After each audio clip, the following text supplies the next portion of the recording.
almost feel her arms wrapped around me. I'm listening to that lonesome whistle blow. She's got me counting the cross ties, living out those white lies, doing all I can to get back home. She told me in her letter that hard times ain't no better, and she needs me there to keep her safe and warm. My baby needs me there to keep her safe and warm.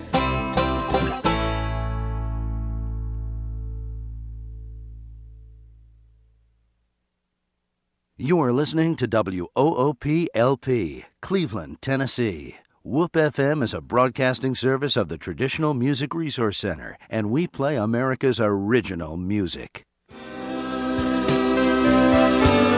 the old town go? They moved it all north of here in a shopping mall.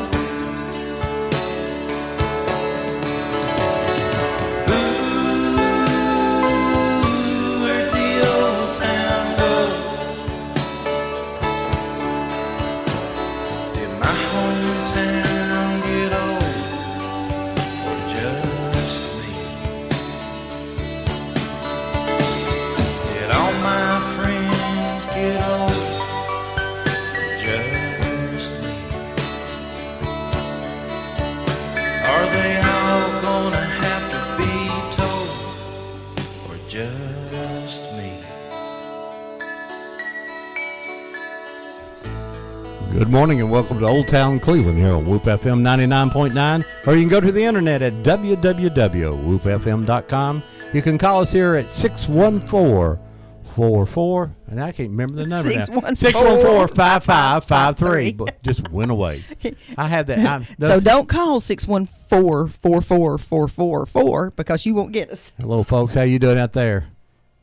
So we have lots of folks waving at us. They're going on a bike run tonight. So good luck, and you're raising for toys, right? And they'll be here at the Village Green from 10 to 11 a.m. If you have some toys, they'd be glad to take your toys. That's right. We'd love for you to come by and help them out. A great cause, and we'd like to thank those guys. We sent some toys out to you there a few minutes ago. The security guard's going to bring them some, and so they're looking good. Deb, tell us about your show today. Hey, guys, we're going to have a great show today. We have a friend in here with us, Carolyn Ross Johnston, and she grew up here in Bradley County, and you may remember her as a student at Bradley High School. And we have Jim Hodson in here because, anytime we have an author, we have to invite Jim because he's the only friend of ours that can read. And we're going to be talking about Carolyn's books about Cherokee women, and about her dad being a Buffalo soldier during World War II. So a little bit of something for everybody. Before we get started here this morning, though, I want to remind everybody that there's a toy run today, as we were talking about, and it's going to start here at the Village Green, 10 o'clock to 11 o'clock, and at 11 o'clock they're going to roll out of here. And if you've never seen a motorcycle roll out of somewhere, you need to be here to see that. If you have toys, new toys, unwrapped, you can bring them by, and they would be glad to take that donation. And also they'll accept cash donations if you just want to do that. So be sure to come by and see them. And we also have today up in Charleston from 9 to 4, we have one of our Civil War activities going on. And I went up there yesterday, and it was quite good. They have Phil Newman was up there firing off the cannon. Were there any reports of that to the Sheriff's Department, not Jim? That I heard, but I'm sure it stunned some folks. It was quite fun, and the children really enjoyed it. About 11 a.m. yesterday morning, they fired that cannon twice, and I'm sure Fibby Lawson across the road there heard it loud and clear. And they had some demonstrations of ladies making butter, and they let the kids all churn the butter for a minute, and they had ladies darning socks and crocheting, and a wonderful fiddle player. His name was Jones, I believe his last name is Jones, and he's from Johnson City, and he tells you a little bit about the history of Civil War music, and plays the fiddle, and a lady playing banjo and singing. So get up there. All those activities are free today. And also Carolyn and I are going to be down at the Creative Arts Guild today along with Sue Summers, and we're going to be doing a show down there and a book signing. So you need to come by and see us. It's from 2 to 5 today at the Arts Guild. Okay, great. And I'd like to say Veterans Day is coming up this Monday. 11 o'clock. 11 o'clock down at the Courthouse Square. Is it at the courthouse? Yes, I believe it is. And or is it Johnston Park or downtown? Somebody call and let us know. Yeah, I think it's in the past few years it's been at the courthouse, Which looks great with the beautiful flag and all the display. flags. So make sure the great ceremony that'll be at 11 o'clock. Also, we lost a community leader this week, Bob Sane. You'll probably he worked downtown for many years. J.C. Penney's. And then he was one of the people who helped start Habitat for Humanity here. Absolutely And wonderful so, cause. And we never could get him on the show because he's always too busy doing something. That's right. And so- We'd ask him at least 3 times to come in and talk about downtown, and he'd say, "I'd always love to, but call me later. I'm busy right now." So we're sorry to miss that. We got lots of great comments about the show last week about the downtown area, so we appreciate everybody that called in, and we want you to call in today at 614-5553. Carolyn, tell us, you grew up here in Cleveland. Tell us who your parents were and where you lived, and then we'll get to the book there in a few minutes. Tell us about you in Cleveland. Well, I grew up in Cleveland and came here in 1960. My mother was Alta Ross Johnston and my father Eugene E. Johnston, and we lived on the corner of Peerless Road and Klingon Ridge Road Drive. And so when I first came to Cleveland, I went to Arnold Junior High School, where my uncle, E.L. Ross, was principal. And, in fact, they used to call him High Pockets. And I think if you ever went to Arnold, you'll understand why that was the case. And when I came in from California, since my father was in the military, we lived all over the country. And we lived in Taiwan, traveled in Asia. So when we moved back to Cleveland, because my parents were from this area, they wanted me to go to Arnold because of his being principal. So when I walked in the door, he gave me to Judy Hooper and Janice Sheldon as my guides to lead me through the labyrinth of Arnold Junior High School. And so I went there, and I then went to Bradley High School, and that was to graduate in 1966. And so since I was, in fact, you are now looking at, and those you out there are listening to, a former Miss Bradley. All right. And I have been thinking about that lately as I came back into town, because as Miss Bradley, but also as the editor of the yearbook, I knew all the seniors because I put makeup on all their faces so they could have beautiful pictures. And I just love this town and come back as much as I can and go to the reunions. And it is such a wonderful opportunity to be on your show and also to be able to see old friends in town as well. And I know we'll have another reunion this coming fall. Mm-hmm. And so I really count it as one of the great pleasures of life to come back to Cleveland. And I feel like my interest in history was also generated here. In fact, when I was in the 7th grade at Arnold, I was in a class with Miss Gray, and she said, "You are going to be a historian." And I knew she was a really good teacher, but I didn't know she was a prophet. And then when I got to Bradley, and I had such wonderful teachers as Miss Clemmer, Miss Fennell, Miss Eugenia Rogers, Yes. and Miss Lily Frank Fitzgerald, Yes. then they just set me on the road. And so I was never smart enough to be in Miss Fitzgerald's class. Me either. well, she was a wonderful Yes, she teacher. was. She really Very was. And nice she lady. taught us how to write. I mean, when she would grade our themes, she'd make us go to the Harbrace Handbook Oh, and look yes. up every single error and record every single one.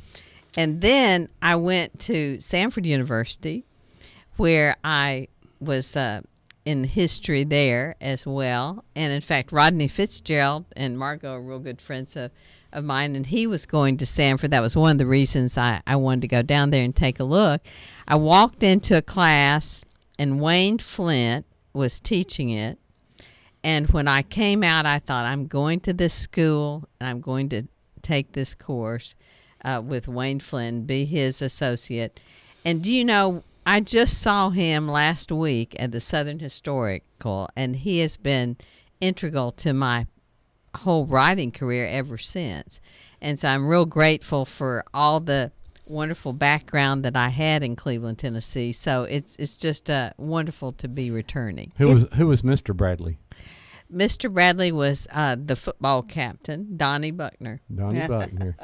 And I guess Mr. Schultz was the principal then, He right? was. Yes, He was Mr. the principal. And then Miss Clemmer was the vice principal? Yes, she was, and she knew everything we were doing. Oh, we have She had had spider sense, didn't she? when we had the class of '64 come in, they were all talking about Miss Clemmer knew where everybody was, how they laid out. And of course, she was retiring. I got there in '69 was my freshman year, and I think she was there 2 years, and then she retired. But as you come up through the grammar schools here, everybody, it was just like Miss Clemmer. So we were scared to death of Miss. She was really a nice lady, but she. So what happened when she called your office, Ron? She later on, as I ran the cable company, the phone they called in one day and says, "Hey, Mr. Moore, there's a Miss Clemmer on the phone." I said, and she told me who it was. I sat up straight in my chair. Yes, Miss Clemmer. She said, "I'm having problem with my cable service and stuff like that." And so I said, "Hold on a minute. Send everybody. Send somebody over there now. Get it straightened out." And everything, So and she got very good service, but she was just a great lady. But she was what a lot of young men and young women needed up there, wasn't she? Wasn't she marvelous? In She fact, was. she was my Latin teacher, too, for 3 years. And she was such a wonderful teacher. And Miss Clemmer, though, once told me a story I haven't ever forgotten, many stories, but this one. She said, I used to worry when I got old, I wouldn't be able to do the things I enjoy, like tennis. And she went on a sort of... I can't imagine her playing tennis. I know it. And she said, let me tell you something. When I got old, I didn't care about doing those things anyway. You know what? I'm learning that lesson. Yeah, it is. Yeah. Tennis. If someone, it's golf. Sort of bothers me. Is I hit that ball, if somebody had hit it back to me, I'd probably enjoy golf a lot more.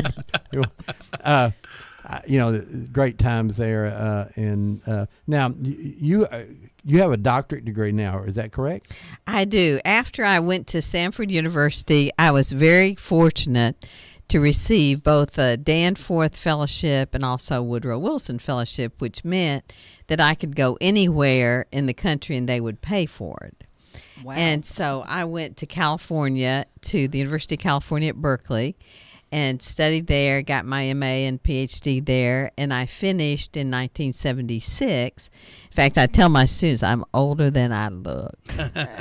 And when I got my first job, it was at the Colorado College, and I went there for 2 years because they were replacement positions, not a particular tenure line. And then I looked all over the country, and I went to interview at a lot of different places, and then I went to St. Petersburg to Eckerd College. And when I got off the plane, I had been in a blizzard in Colorado, and everybody who met me wore shorts. And so I just thought, this is an interesting place, and fell in love with the place, and I've been there ever since. In fact, this is going to be my 36th year there. Wow. You mentioned Judy Hooper this morning at breakfast. As a guy said that Judy Hooper is his cousin, and he called her and told her you was going to be on this program So today. we hope she's Well, maybe she'll call in and ask me a question. Well, that'd be great. She's the one at the reunion who tells me who everybody is. Carolyn, you'll enjoy this. UTC had started their doctoral program, and I was invited to come down and look the program over. And we were sitting in this room, and they had us kind of go around the room and introduce ourselves. They were going to pick 20 people out of the 45 people there to be in the program or something like that. And they went around the room, and, I'd like to be the director of schools, and I'd like this, and I'd like to be that. Well, when they got to me, I thought, I just want to play in the cemeteries. I think I must be in the wrong room. So I just decided that I'd just start writing history books and stuff instead of getting my doctoral at that point in time in my life. Now, how many books have you written? I just finished my 5th. Okay. The one that just came out the 1st of October. And the first one was a book that came out of my dissertation. Mm-hmm. It was on Jack London. And since I was in the Bay Area, I wanted to do something that had to do with a local figure. And I was very interested in American literature. When I was at Berkeley, I was studying with Leon Litwack and Larry Levine, and also Henry Nash Smith, who was one of the ones who created the field of American studies. And so I had found out about Jack London's political views from Henry Nash Smith. So I thought, well, let me do something on Jack London first. So that was my first book. It was called Jack London, an American Radical, with the question mark, because he was the first American writer to make $1 million and also be a radical socialist, which intrigued me because nobody had ever talked about that. I just thought he wrote dog stories. And I mean, that's all I'd really read. And you wanted to figure out how you made $1 million writing Yeah, books. that's Well, I haven't learned that yet, but I did have a fascinating time researching that, though, because I got to know the nephew of Jack London, and he let me into the papers at the Huntington Library. I was only the second person to ever get in the papers. There were over 1 million items of his letters and diaries and everything.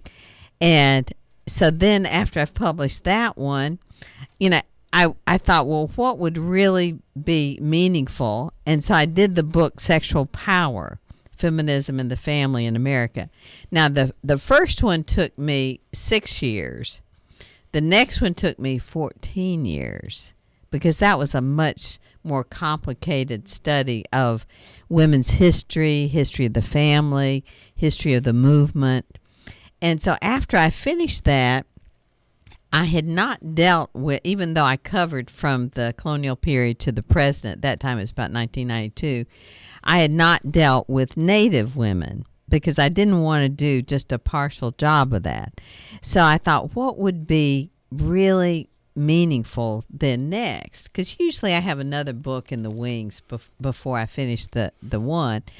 And so about that time, my uncle, E.L. Ross, and I had a lot of conversations, and that's when he told me about Caledonia Hayden. His great-grandmother, I guess it would have been my grandmother's great-grandmother, and who was a Cherokee woman whom Richard Hayden had married, and he found the grave out at Lee Cemetery and put up a new stone. And I thought, well, since I had known that we were related through my mother's family to John Ross, not straight through John Ross's line, but a brother from Scotland, I thought it would be both personally meaningful, but also it would be an untold story to do more about Cherokee women. So that's when I did my book called Cherokee Women in Crisis. Removal or Trail of Tears, Civil War, and Allotment. And that was with the University of Alabama Press. And so after that, I decided, actually I was on a sabbatical at Harvard, finishing up and waiting for some of the page proofs. And I had started writing just notes for a family history, something that Debbie and you do so brilliantly. And I thought, well, I really wanted to do an oral history with my father. And I was always asking him about the war, and he'd tell a story now and then, but not that much. And so when I was thinking about what to do, I began to write just, notes that I'd take at the library about the 92nd Division that he was in. Well, over the years, I had been doing these tapes. And so when I decided I would transcribe them, and I got one of those court reporter outfits where you use the pedal and you have your computer and you have headphones like this, and I'm telling you, that took a long time to transcribe. When I finished, it turned out to be 175 single-space pages. Oh, my. Wow. Oh, And, my head hurt to think about it. At first, I thought it was just a family kind of thing. But then, when I learned that he had been in the 92nd Division, which was an all-black division except for about 200 or 300 white officers, I thought this is social history, too. Mm-hmm. Oh, it's amazing. And, and we tell everybody at the end of our show is to record your parents and your grandparents, and you're just proof of that, just that unbelievable history. and just to be able to go back and play those tapes and hear your father's voice again is always good too, isn't it?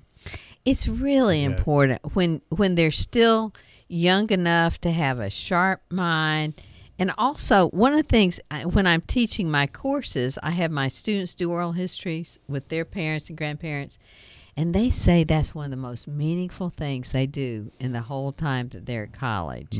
And a lot of times, young people aren't that interested at the time, when their grandparents are getting older. I've got an important question for you. Now, when you were in high school, did you ever goof off and just get in trouble? Or go to the Because spot. so far, you've just your doctorate degree and traveled around the world. Did you ever get in trouble? I wish I could tell you I did, but I didn't. I was. We were all waiting for that great story. I know. I wish I could tell you that I did, but I was in the library and editing the newspaper or the annual. Or what was the craziest thing you did? You took a word out of context. Well, it's hard to say. You probably ought to ask Judy Hooper and Janice Sheldon. Oh, well, more maybe like they'll that. call in with a story. But see, to give you an idea of how I wasn't cool, I wasn't in the Bachelorettes. Oh, okay. But I was on the O'Coin staff also, so it's cool. And I was with Jane Lackey. And with some of those folks and Dick DeGennaro and Philip Olson and all. And we had kind of a literary group and everything. We weren't too square. And I mean, you ruined the bell curve for the rest of us. Well, but the thing that I'm so fascinated by, I have a lot of friends who hated high school and who were alienated, especially if they were intellectual types or whatever. I never felt that way. Let's get this line here. Good morning, you live on Old Town Cleveland. Good morning, Dave. How you doing? Hey, Hey, Bullet, Bullet. how are you? Pretty good. I just wanted to say, just talking about an uncle a while ago, he was actually my principal when I went there in '63, Mr. Ross.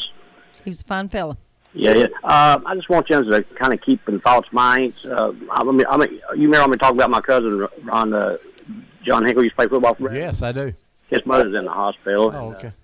And she's in ICU this morning. Oh, too That's a bad, Bullet. shame. Sorry.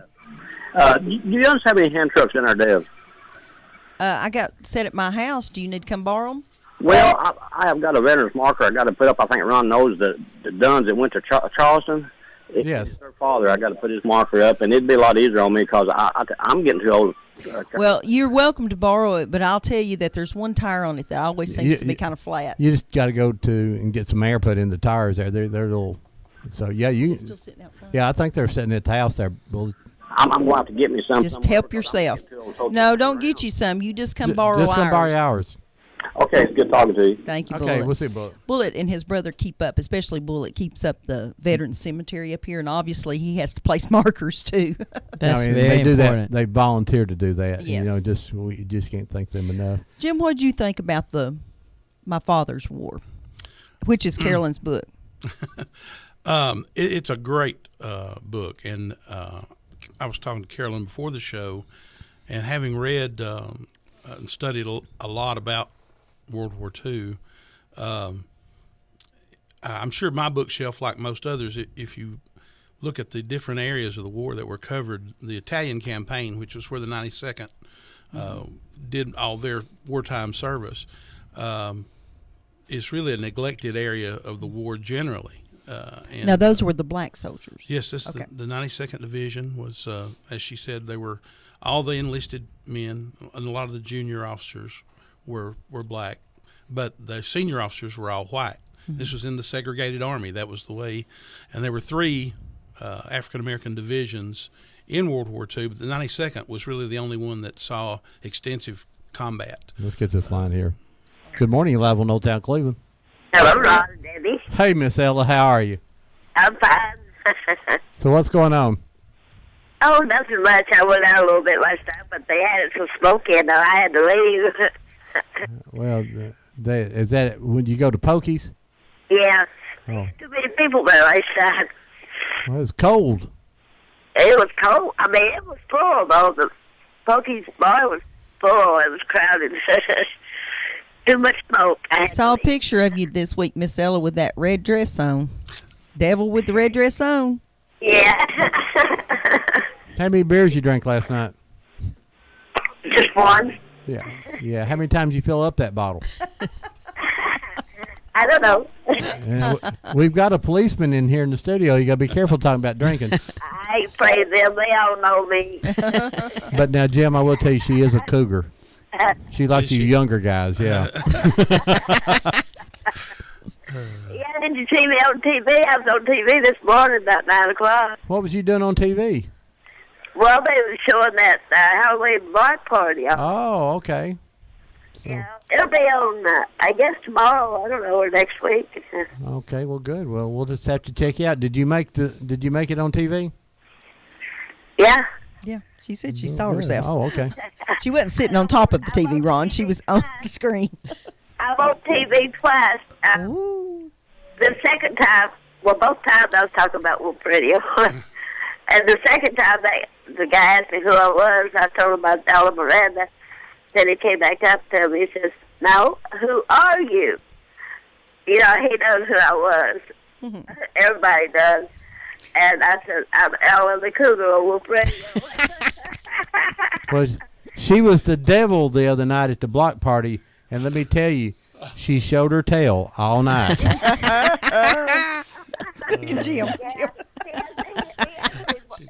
He asked me what I was. I said, "A sea devil." I said, "See my sea devil." I said, "See my little tail." You, Ooh, Miss you Ella. wild woman. Hey, we got to go, Miss Ella. Good talking to Love you. you. Bye-bye. Bye-bye. Miss Ella makes me laugh every that's time. good. See, now she had wild times. Now, Carolyn, this is where I throw it back to Jim and we have to have a serious conversation again. Now, my dad was in the Italy campaign, but he was in Patton's army, the 3rd Army, I believe. And he didn't like to talk about it a lot, but he told stories. But he died 30 years ago. Wow. So before I could write very much down about it, but it was So it was that hard would've been times. primarily in Sicily. He was in Sicily. He was in. He was at the foothill of the Alps for a great long time, and he was the spotlight guy. And so when the German planes flew over, he would shine the light on them, and guess who they'd shoot at first?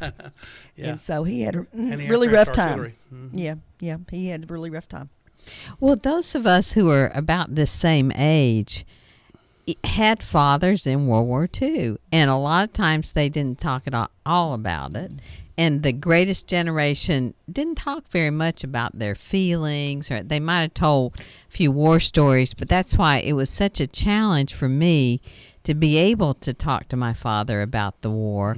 And also, given the fact that politically we were very, very different, and, you know, all through the 60s, when I was involved in the civil rights movement and all kinds of other movements, you know, we really were angry, having angry conversations.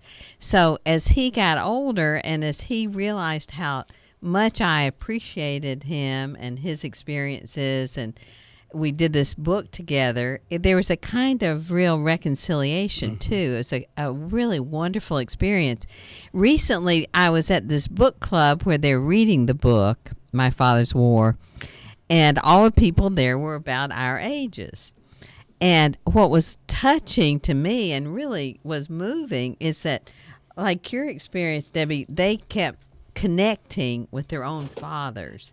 And I know one of my friends from high school, whose name is Thomas C. Childers, Tommy Childers, that I call him, I think everybody at the University of Pennsylvania calls him Dr. Childers.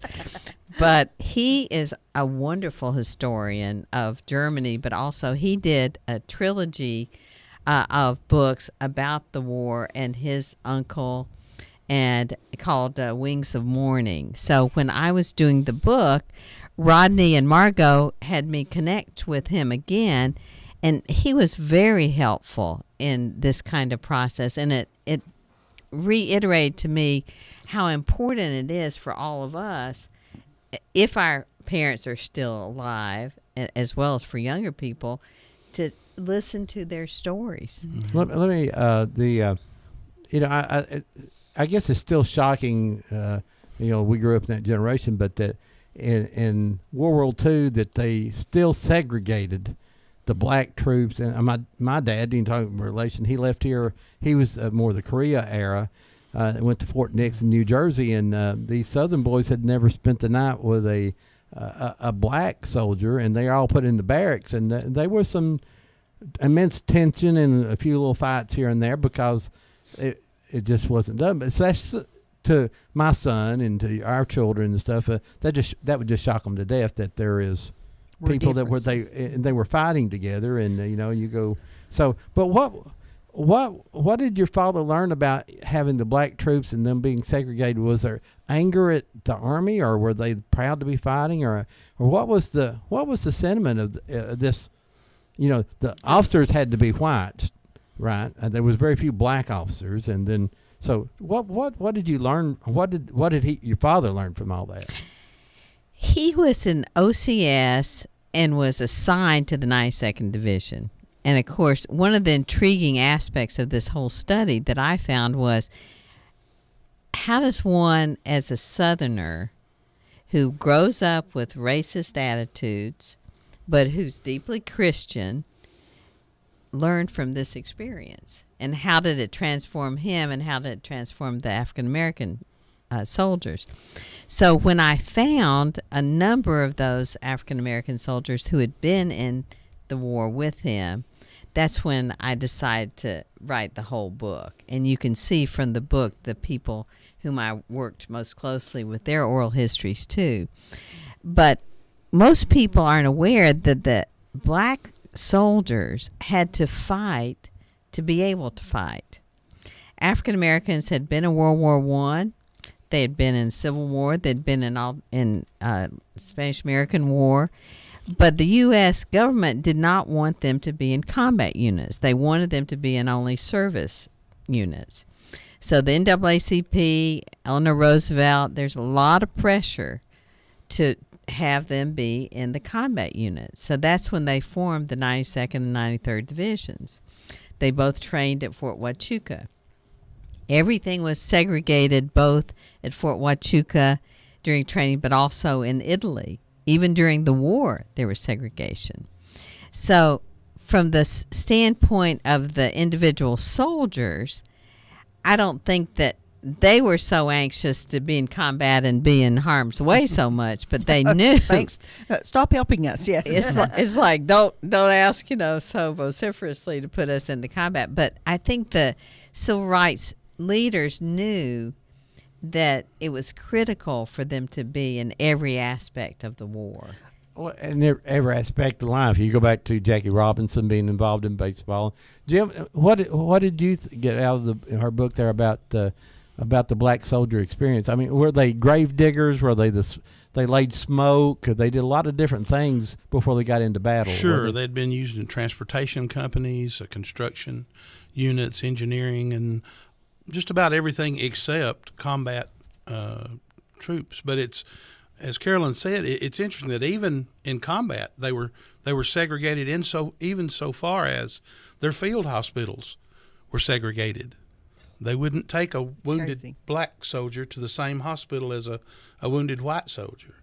It's just hard, here in the 21st century, it's hard for us to even wrap our minds around that if we didn't, experience it and see it. But I think that Carolyn does cite some examples of individual soldiers who were proud that they had been allowed into combat because it meant they were recognized as equal, at least on some level, equal to the white soldier and being allowed to defend their country. And proud Americans. And very much so. Yeah. So many of them, because they took the viewpoint, this is not for me so much as it is for future generations, being able to take our place in society and be recognized as equal, because that has been and continues to be our struggle for America to live up to what we purport to believe, and that certainly was an important part of that, and I think it's reflected in a lot of their attitudes and their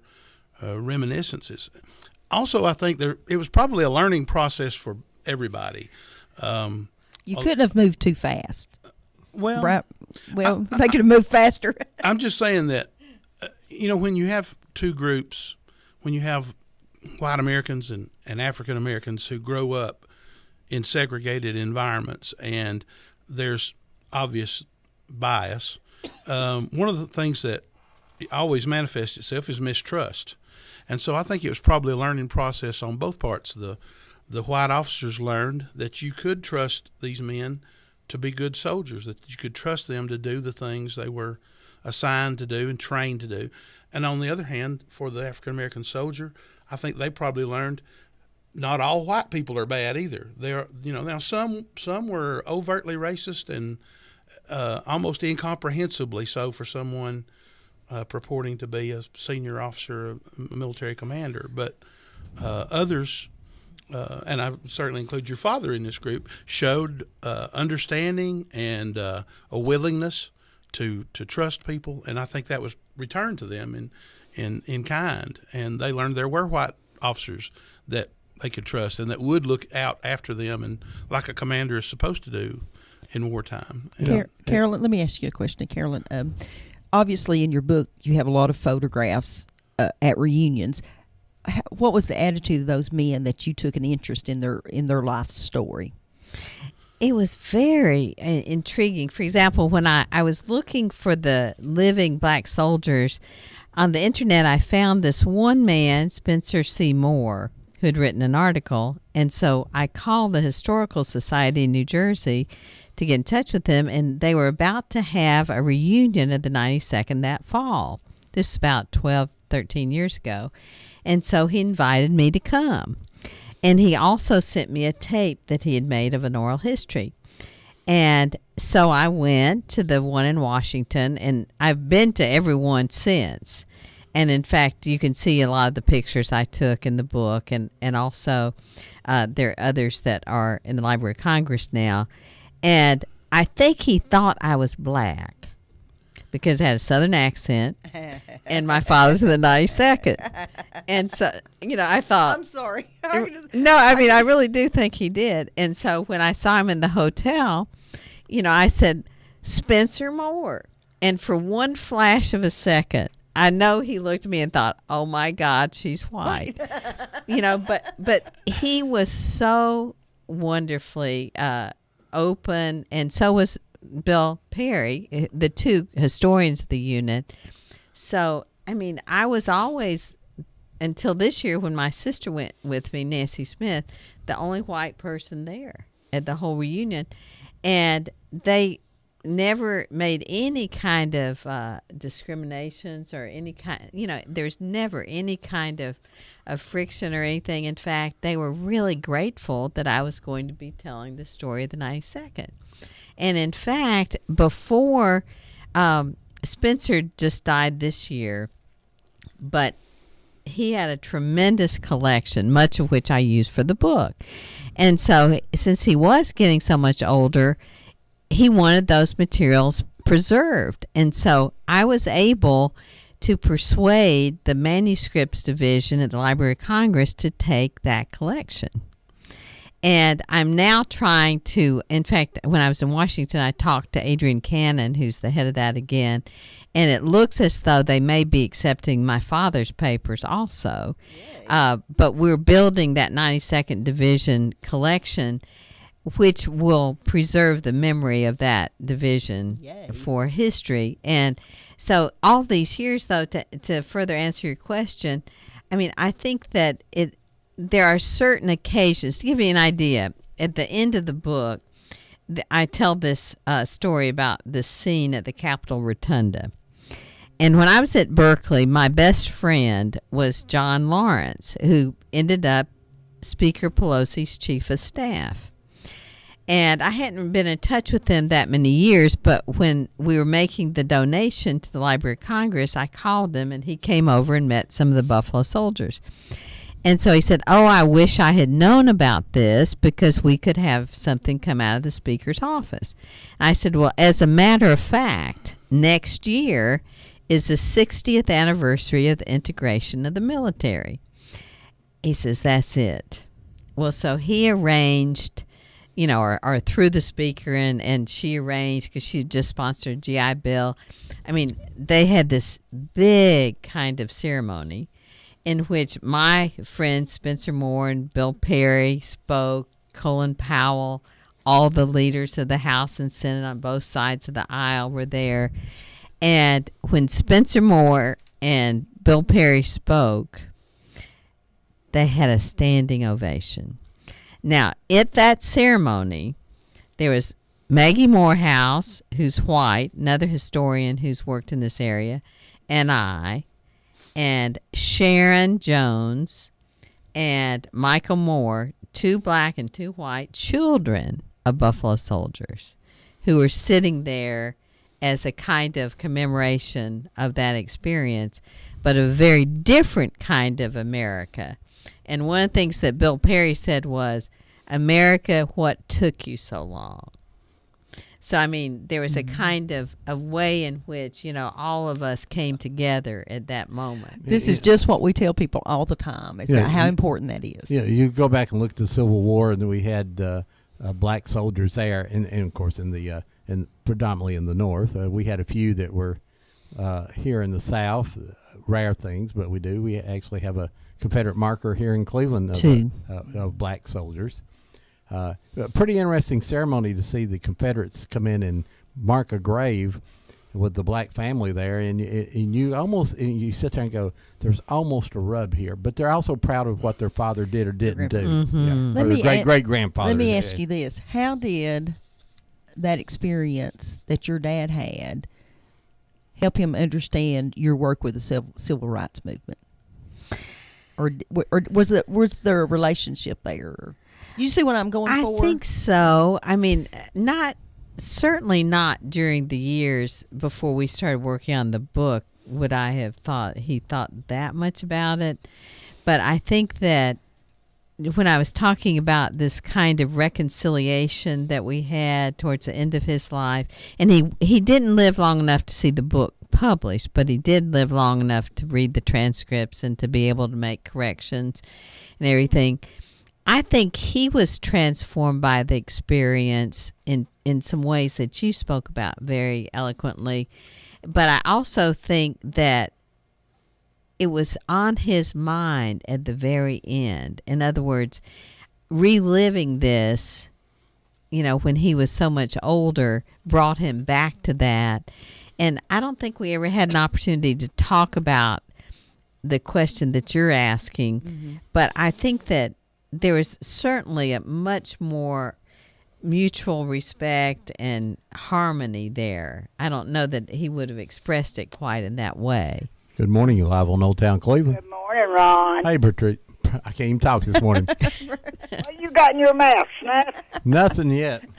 Nothing in the brain, nothing in the mouth. I want you to know I'm listening. Well, we love you, and thank you for listening. I've had a big knot behind my ear froze yesterday, and I'm not having a good time. Oh, no. Yeah, but I'm enjoying you. All right, love you. And thank tell that you. Korean veteran we said hello. Oh, I wouldn't want to tell him. Thanks for me. I miss the produce report. She usually calls in on Saturday mornings and tells us he's got maters and taters and beans and all that stuff for sale. Let me stop right here and say that, Carolyn, where is this book available? Tell us the name of it and where it's available. Sure. Well, this one is My Father's War, Fighting with the Buffalo Soldiers in World War II. And it's available on Amazon and also from the University of Alabama Press as the other Cherokee book, Cherokee Women in Crisis. And I'll have a few today also at our signing. I brought a few along of those two, not that many, but also of the new book. Tell and remind everybody where the signing is, too. We're going to be at the Creative Arts Guild from 2 to 5 today. You can come by, even if you already have the books. My books included. You please come by and talk with us. Let me tell you how to get there. The best thing to do is to park where the Cleveland Billiards Club is, or in the First Street Plaza, and walk down the row of old businesses there at 5 Points, and it's the very last door before you get to 3rd Street or Edward Street. Edward Street, yeah. And now I always would recommend people to walk behind the buildings because that please sidewalk do out on Inman Street is narrow. Oh, really? I mean, the cars are right there, but for you older folks, it's where Beecher's Bar used to be.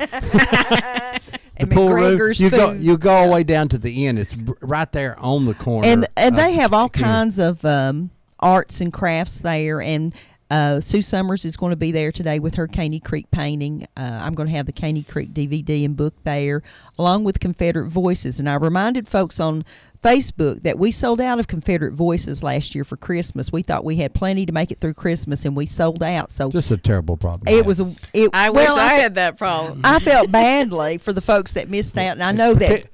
We self-publish, so it's even more important that you sell out. And Jim, I think, came by and got his mom for Mother's Day the Caney Creek things because he knew that she would enjoy that. But tomorrow at 2:30, Carolyn's going to be at the public library doing a presentation, and she'll have a few of her books there to sign. That's the Bradley Historical Society, and it's in the big room in the big library. Mm-hmm. And then Ron and I will be at Crown Archives in Whitfield County doing a presentation on Caney Creek for the Whitfield County Historical Society, and that's at 2:30, and that's on Chattanooga Avenue in Dalton. And if you've never seen the Crown Gardens and Archives, you need to come. It's a part of the old milling property, and they've turned it into a research center, and it'll be something to see if you've never seen that. So if you need to see Caney Creek or see it again, you can come visit with us. If you want to talk to Carolyn about Cherokee women, she'll be at the library. And then Carolyn's going on to Cherokee, North Carolina, Friday. They're doing a big symposium up there of Cherokee history, and she's one of the guest speakers. And you're going to be there with that? I'm going to be there, just as a watcher that time, a listener. You're listening to Old Town Cleveland here on Whoop FM 99.9, or you can go to the internet at www.whoopfm.com. You can call us here at 614-5553. Got the number right that time. 614-5553. We got Carolyn Ross Johnston. Got to say that right. I left the T out when I did my first email. I had to go back and change it. And Jim Hobson, our reader, actually reads books, and we're always glad to have Jim he always here. Enjoys talking to the authors. And Jim, I posted an interesting picture today on Facebook of them mining magnesium down in your end of the manganese. Yeah, it was something like that. They were mining it. Probably one of the pictures of the Hambright. It was a Hambright. It was a Hambright farm. Mm-hmm. Good morning. You're live on Old Town Cleveland. Morning, Ron. I just want to call in and say hi to Carolyn. Oh, hi there. Who is this? Randy Fox. I thought I recognized your name. Now, she said she never got in trouble. If she knows Randy Fox, well, then we might question She that. knew of trouble, just didn't get into it. I got close to trouble. Well, I was a big influence on Carolyn's life. She watched all my shenanigans and grades and decided she didn't want to be nothing like me. But you and Bubba Cry, she just stayed away from you two, right? That's right. Learned a lot from those two. Oh, I learned a lot. Definitely. I just want to call and say hi. I don't want to interrupt the show. Oh, I'm so thrilled that you called. Thanks, Randy. All right. Bye-bye. Bye-bye. Randy's a good friend. Well, let me listener. tell you what Randy said about Bubba, since we're talking about those two. We kept trying to get Bubba to be on the show, and he said, oh, I just can't talk. I don't have anything to say. I just can't. Randy called in and said he's got enough mouth for 3 sets of teeth. Bubba came on. Bubba can talk about anything. Good morning. You're live on Old Town Cleveland. Ron. Yes. Eddie Cartwright. Hey, Eddie Cartwright. Hey, Eddie Cartwright. I need some information about Caney Creek. Okay. We've got a relative coming to town, and we'd like to go up and go in and look at Caney Creek again. We've been one time. Where do we get permission, and what do we do?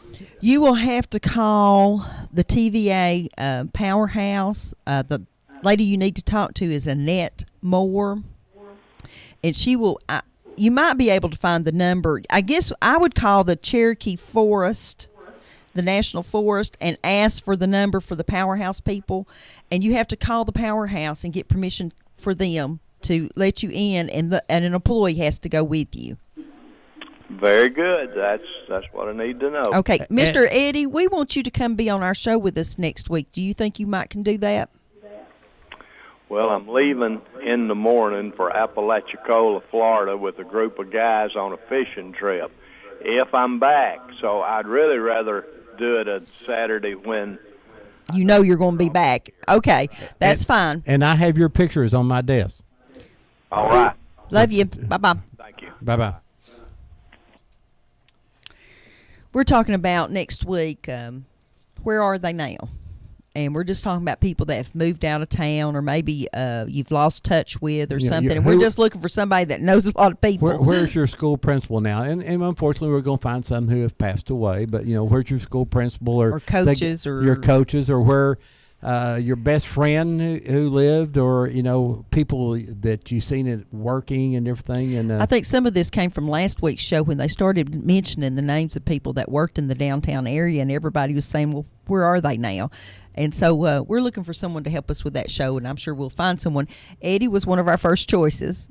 We thought he could talk about Judy anything. Chandler would be a good one. Judy Chandler, yes, yeah, She knows where everybody is. yeah. Okay, She keeps up with people, hey.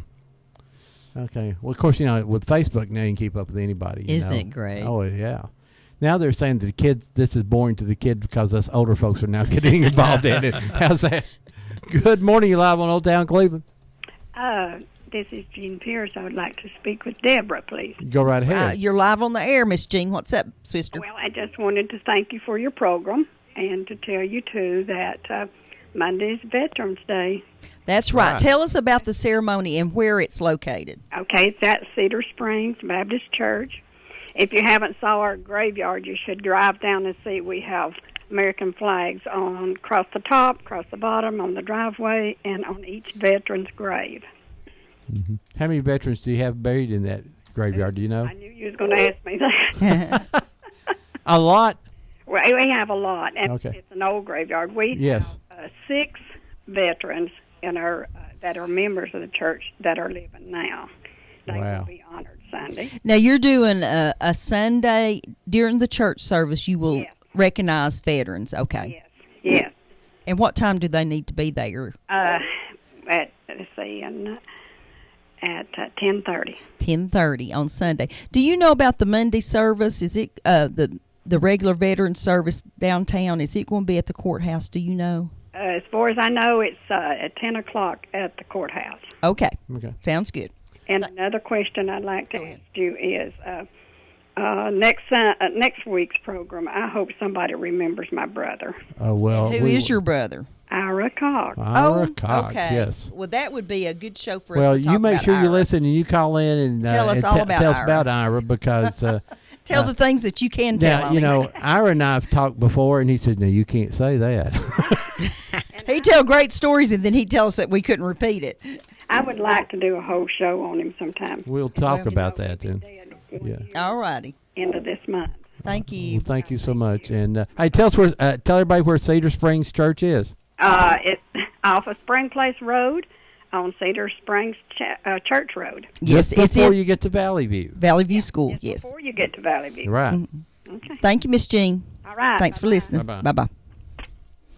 It's great to have those ceremonies. And then, like I say, downtown is on the 11th. And today from 2 to 5, Deb and Carolyn and Sue Summers. I was about to say Sue will be at the Arts Guild here in Cleveland on Inman and Edward Street. And like I say, just park behind. I think they're going to have some refreshments. And refreshments. I'll be there. Refreshments help me, And then tomorrow, Carolyn will be the guest speaker at the Bradley County Historical Society. Historical and Genealogical Society. The two societies merged about 2 years ago. So it's a good group, and you can come down. And is your presentation going to be more about the Cherokee women tomorrow, or your book? Right. It's about the new book. Yeah, we're going to here the next hour. We're going to talk a lot about the Cherokees, and of course, being here from Bradley County, and the Cherokees having somewhat of a history from Bradley County. They were here. In case you can hear our background music, we have a dance studio next door. Oh. And we will take the Sugar Plum Fairy music over the tap dancing. Right, yeah, the tap because it's really hard to sit here and concentrate when you hear all that. And we always like to say thanks to our security people here at the village, and it took a while, but he walked by.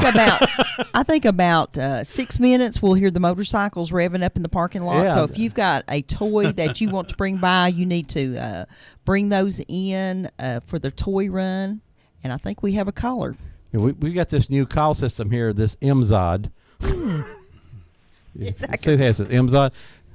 Hey, good morning, you live. I pushed the wrong button over here. Is that unusual? Hang on, Marilyn. Good morning.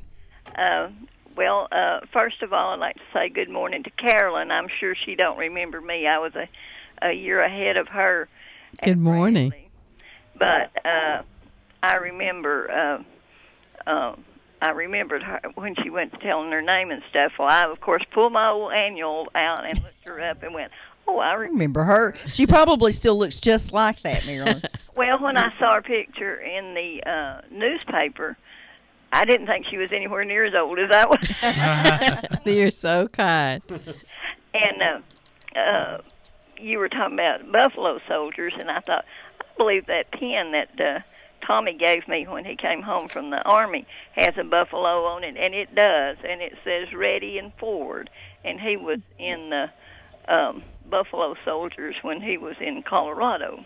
So in 1984, that was totally different, I'm sure. It was a different thing, and I'm not sure they do that now, even have that now. Well, the Buffalo Soldiers actually began in the 19th century as the 9th and 10th Cavalry fighting the Indians, Geronimo especially, and then they were called Buffalo Soldiers in World War I and II, and then that was decommissioned, and so there weren't any more Buffalo Soldiers per se, but there were other units that used that name. Yeah. And in fact, there were some Buffalo Soldiers who became park rangers in Yosemite and other places who had been in the war. So that could have been another outfit, but not a military unit that was called that. Yeah, but I knew I had a pin with the buffalo. That's great. And I wanted to remind everybody too that the truck is going to be coming to the Farmers Co-op on Friday, November the 22nd at 10 a.m. On Friday this time, huh? Yeah, some people had complained about it being on Saturday and about we had to be out of the lot down there by noon, and sometimes that pushed us. And so tell us that date one more time. Friday, November the 22nd. Okay. 10 a.m. And if anybody needs to order fish for their pond, what number do they call? They can call to you at 478-2405. Okay. And that fish is not fried. No, and they're not really. They wouldn't hardly qualify. Some of them wouldn't for a minnow for sardines. Okay. Thanks for listening. This is the best time of year to stock some of these because they have over the winter to grow, and it's a good time to buy minnows to have in your lakes to feed the fish. All righty, we're enjoying it. All righty. I want to mention here while it's in my little pea brain, the activity that's going on over in Cherokee on Friday is open to the public, and it's free for the symposium. So if anybody wanted just to drive over there, I think it starts at 9 o'clock in the morning. And what school is it at? Do you recall? It's at a cultural center. Let me get that information specifically. Okay. It's at the cultural center, and there'll be people speaking all day, and lunch is on your own. And then there were other activities like a bus drive and some other things that 2 weeks in a row we spilt water. I know it. The Joyce Dugan Cultural Arts Center, and it's Cherokee Central Schools, Cherokee, North Carolina. But you don't have to pay, and you don't have to sign up for the free activities on Friday from 9 to 4:30.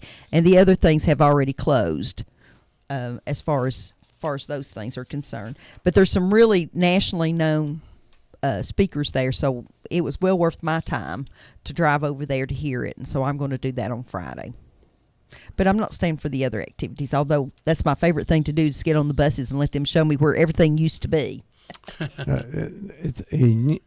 Usually Deb gets on the bus, and before you know it, they have her up front with a microphone explaining it all. And we did that this summer. A bunch of people came to Cleveland for the Trail of Tears meeting, and they put us on a bus and took us and showed us a couple things, and I thought, well, that's nice. And then when we hit the Bradley County line, I believe Shirley Lawrence was sitting up front and says, hey, hand Debbie Moore that microphone. And so for the next 20 minutes, we drove around and looked at cabins. And Shirley knows a lot. No, Shirley knows a lot, too. Shirley and I are fountains of useless information. Do you remember growing up out on Peerless and Klingon Road area, the car cemetery that's on Georgetown Road. Oh, yeah, I remember that. It's just the little 2 or 3 graves up on the side of the edge of the road there, and I'm really afraid that this expansion of the road up through there is going to get those graves, and I'm not real happy about that. And then I guess I probably need to be working on if they have to be moved, where they get moved to. And okay, guys, we're getting ready to take a break here. We'll be back with you in 3 or 4 minutes, and thank you for tuning in, and stay tuned. WOOP LP, Cleveland, Tennessee. Check into cash. Hi, this is Lisa with Check Into Cash. Loyal customers have trusted us for 20 years. Get the cash you need now with our payday advance, even without a checkbook. If you need money now before your next payday, come and see us. It's quick, easy, and confidential. Visit checkintocash.com for the store nearest you. Restrictions apply. Borrowers often use payday loans over a period of months, which can be expensive. Get on down. Check into cash. Ka-ching. Wheeler Technologies has moved. Visit them at their new location at 490 Grove Avenue Southwest next to Bradley Rentals. Same great folks, same great service with a better location to serve you. Call Wheeler Technologies for voice, data, and security needs at 664-TECH. That's 664-8324. And remember, depend on Wheeler Technologies for the current time and temperature every day at 476-1111. Tennessee Alarm Contractor C1750. You save when you buy from the factory. Now you can save even more while we celebrate the grand opening of our new store on the North Shore in Chattanooga. Plus, we'll pay your sales tax on Mermaid products $6.99 or more. Kiesler Incorporated is in the business of recycling your metal, and they pay cash. The only covered scrapyard around where you can recycle rain or shine. They're located off the bypass on Overhead Bridge Road. Automobiles, appliances, copper, stainless steel, tin, all metals can be recycled at Kiesler, and you can walk away with cash. That's right, they pay cash, and they are the friendliest scrapyard in the Southeast. If you have unwanted metal just laying around, bring it to Kiesler Recycling today and walk away with cash. Kiesler Recycling open Monday through Saturday, 7:30 to 5, or call for more details, 614-3000. Here's a look at your weather forecast on Whoop FM. Partly sunny skies on tap today with highs near 62. Overnight tonight, clear and cool, lows around 36 degrees. And partly sunny skies again for your Sunday, gorgeous and nice with highs near 67. When you buy or sell or pawn, you can't go wrong at U.S. Money Shops. When money's tight, you'll be alright. 'Cause relief's in sight at U.S. Money Shops. Hey, Glenn here from U.S. Money Shops. If you're looking for extra cash, whether it's $50, $500, or even $50,000, then U.S. Money Shops just may be the place for you. We're a pawn shop like no other. Buy, sell, pawn, we do it all. Pawn with us, we'll earn your trust. Sell to us without any fuss. Buy from us, you can rely on us. U.S. Money Shops offers the best selection of electronics, tools, firearms, jewelry, and more. You name it, we got it. So when you need cash or want a deal, visit U.S. Money Shops, the best pawn shop in town. And remember, we cash all checks and buy gift cards. Now with several locations to serve you. Visit U.S. Money Shops today for the best deal around. buy or sell or pawn today. The better way at U.S. Money Shops. Visit usmoneyshops.com for the store nearest you. No dealers allowed. Jackson Catnapper, family owned and operated in Cleveland since 1933, offering the best with over 70 styles of recliners, sofas, electronic lift chairs, full living room packages. Call Mike now at 961-7239 because Jackson Catnapper now offers sales to the public every Saturday. That's right, every Saturday. From 8 in the morning to 1 in the afternoon. Or call Mike at 961-7239 or go see him every Saturday at 1911 King Edward Avenue, just across from the main plant. Jackson Catnapper, family owned and operated in Cleveland since 1933. 961-7239. No dealers allowed. You are listening to WOOP-LP, Cleveland, Tennessee. Whoop FM is a broadcasting service of the Traditional Music Resource Center, and we play America's original music. Where'd the old town go?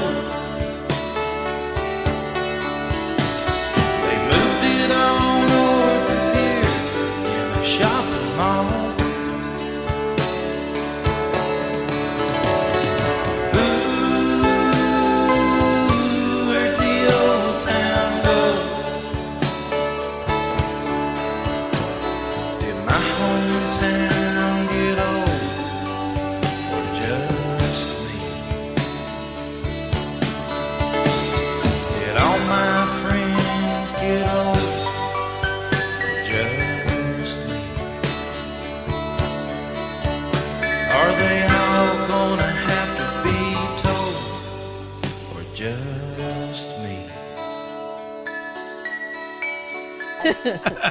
John was telling Good me about morning. You're live on Old Town Cleveland here on Whoop FM 99.9.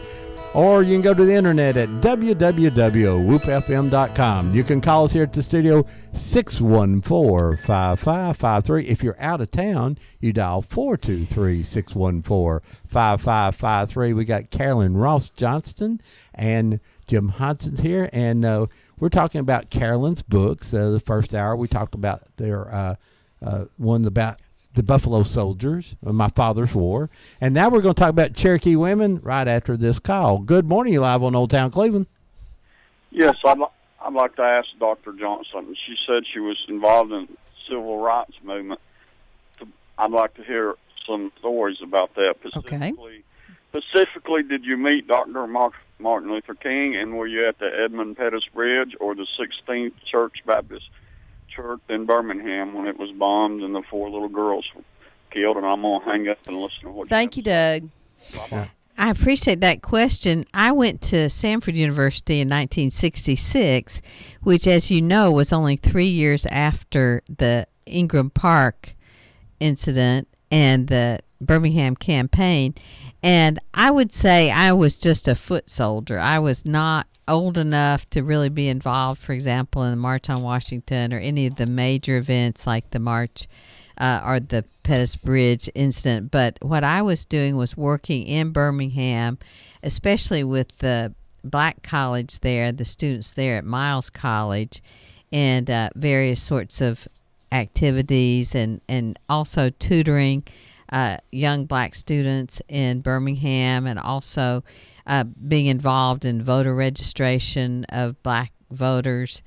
And so I wouldn't say that I played a major role in any way. I was just very committed to the goals of the civil rights movement and did what I could in Birmingham. And I didn't realize until much later, in fact, I teach courses that have to do with the movement now. I didn't realize at the time I was at the college there how dangerous what we did really might have been, or to be meeting with African American students. And when I was leaving to go to Berkeley to get my degree, I was on a radio show. In fact, that reminded me when I saw these microphones this morning that Wayne Flint and I were on this radio show that was called Is There Really a New South? And we were talking about the changes in relationship between African Americans and white people in the town and in the South. And so, we're very moderate. I mean, we're very much reformers. And so about 2 weeks later, we asked the station manager how the show aired and everything. And he said, I think there really is a New South, because when we had a show like this before, when the guy came out from the show, somebody shot at him.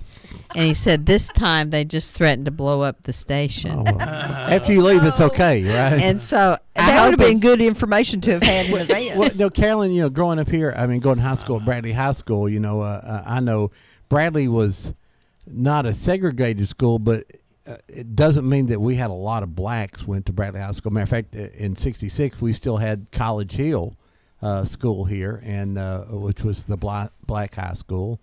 And but there was just a handful, that you can probably name them in just a few minutes. And even I started in '69, and I think there was 38 black students at Bradley. And so how did growing up here? How did that affect when you? Did that get you involved in it, or was you just not? When you lived in Cleveland, was you even aware of the civil rights? I think I was very aware of it, and I remember at Bradley, I think Terry Scott was the first African-American student integrated. Right. A lot of times throughout the South, there'd be one or two, and often they'd be very fine athletes. Mm-hmm. And I think that my commitment to the civil rights movement grew out of actually two things. One was a real deep commitment to Christianity, of the real Christianity. Mm-hmm. And then seeing the disjunction between the professed goals and the reality of a segregated South. So it was that kind of disjunction there, and also going to Birmingham and being in that kind of a climate. But also I was very committed, well, I still am, to the principles of democracy. and I mean in a very deep way. You know, talking about Veterans Day, and I was the governor of Girl State, for example, when I was here, and so that I was speaking all over the South in terms of democratic values. And so I think, and that's for a lot of people, I think a religious dimension and also a democratic dimension are the kinds of backgrounds that fuel people's commitment to social justice in various ways. So I think that's really how I can explain. Was you shocked? Excuse me. Were you really shocked when you left small town Cleveland, where we didn't have racial problems, but we had a very small black population here, and we were segregated, and even still today, quite a bit of segregation. Not, no one's mad at everybody like we used to be, but used to, it was still, you lived on this side of town, we lived on this side of town, and you went to this high school. But when you moved to Birmingham, where you've had the bombings and the big things, was it a shock that, now that you've seen a lot more hatred between the races when you got there? Was it a shock for a little town girl to go into that? I think so. I think that had a lot to do with it. And also, I think because I started studying Southern history, and also, I mean, it really was a combination of the environment of Birmingham as well as an intellectual kind of transformation that was going on there. Carolyn, have you seen the movie The Butler? No, is it good? You need to see that. It's about African Americans working in the White House in the 60s, and although the president and the folks there were fighting for freedom, justice and equality, it's about the butler that worked there. How it hadn't made it to the White House yet, but you need to see that because I think that you will really relate to it. It's a good story. May I say something that's totally off of kilter here? All right, go ahead. I need help. The little Flint Springs Presbyterian Church down in the Flint Springs community, 1870 building. We have a part of the roof that's coming off the steeple, and it's too high for the guys that usually do maintenance to the building. So I need one of the local roofing companies to do that free of charge. And I'd just like for someone to call in and volunteer to do that. I think it's not a very big deal as far as fixing it. It's just getting up into the height of it all. But we've got to preserve that building because it's one of our original church buildings here in Bradley County. So if we've got a roofing company that can take care of that for me, I need to hear from them. Yeah, that would be great. Thanks. Ron, you were asking about the connection with Cleveland. Another thing to kind of transition to the new book, too. When I was at Bradley, I never heard a word about Cherokees. Oh, yeah. Not one word, literally. And I did, though, and this was kind of interesting. I didn't think about it until much later. But because I'd won some contest for the I think it was American Legion speech contest or something like that. As a prize, James Korn gave me a little book called Red Clay and Rattlesnake Springs. Yes. Now, that was the only thing, literally, that even had the name Cherokee in it until I started doing the research. And so I thought, now, and this goes along with the, is there really a new South? Is there a new Cleveland?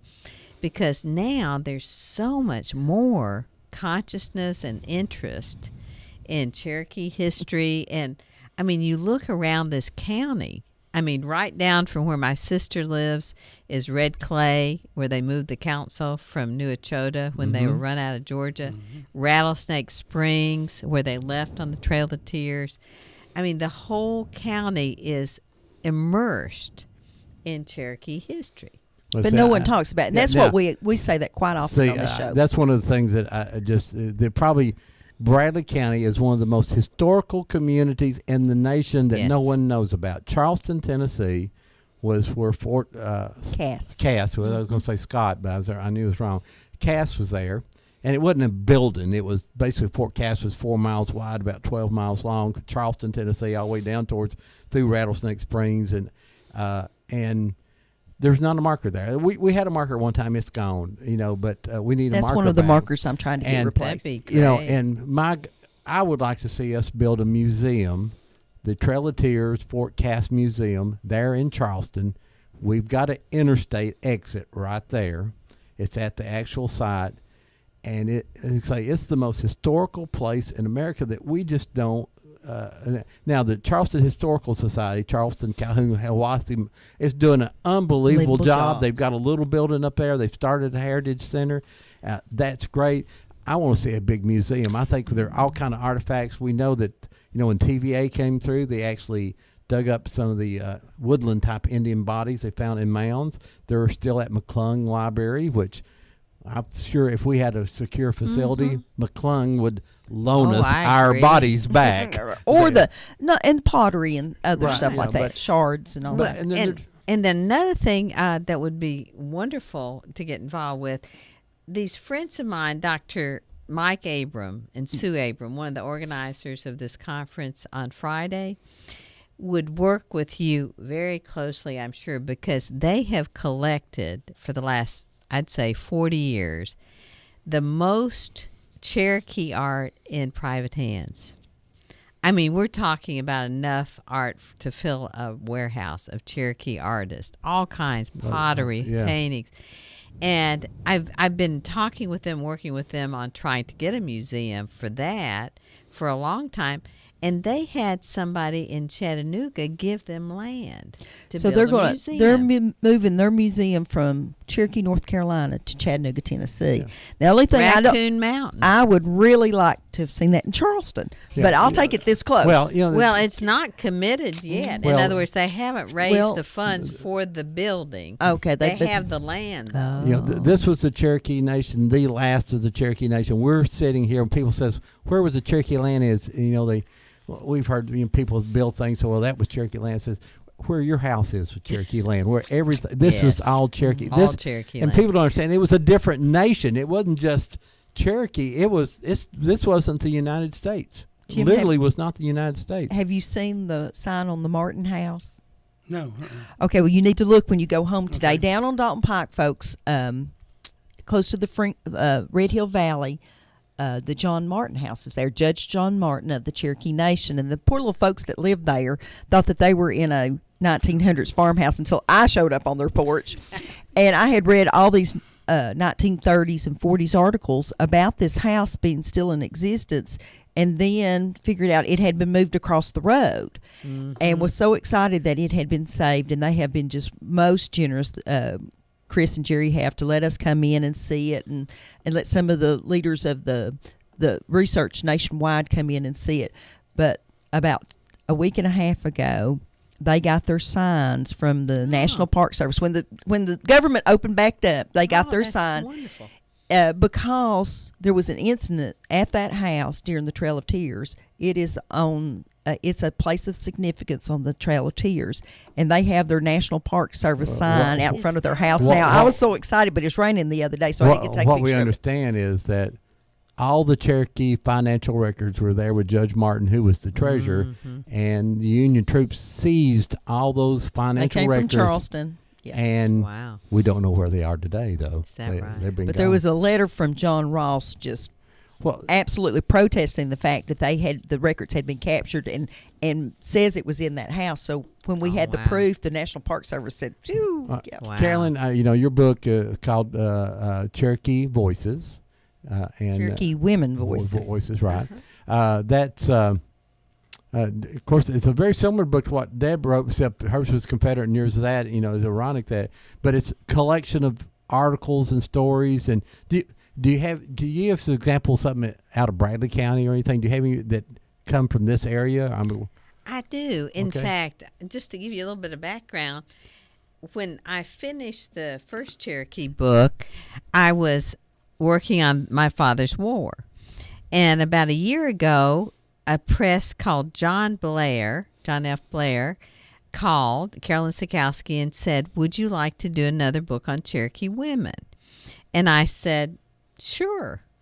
And so when I was researching the other book, which took me 10 years, I had found 3,000 pages that I photocopied of primary sources. So they're all sitting in my study. So the question was what to include. And do you have like a room in your house that it's all it is, just this research stuff? Yeah, I'm having an addition onto mine.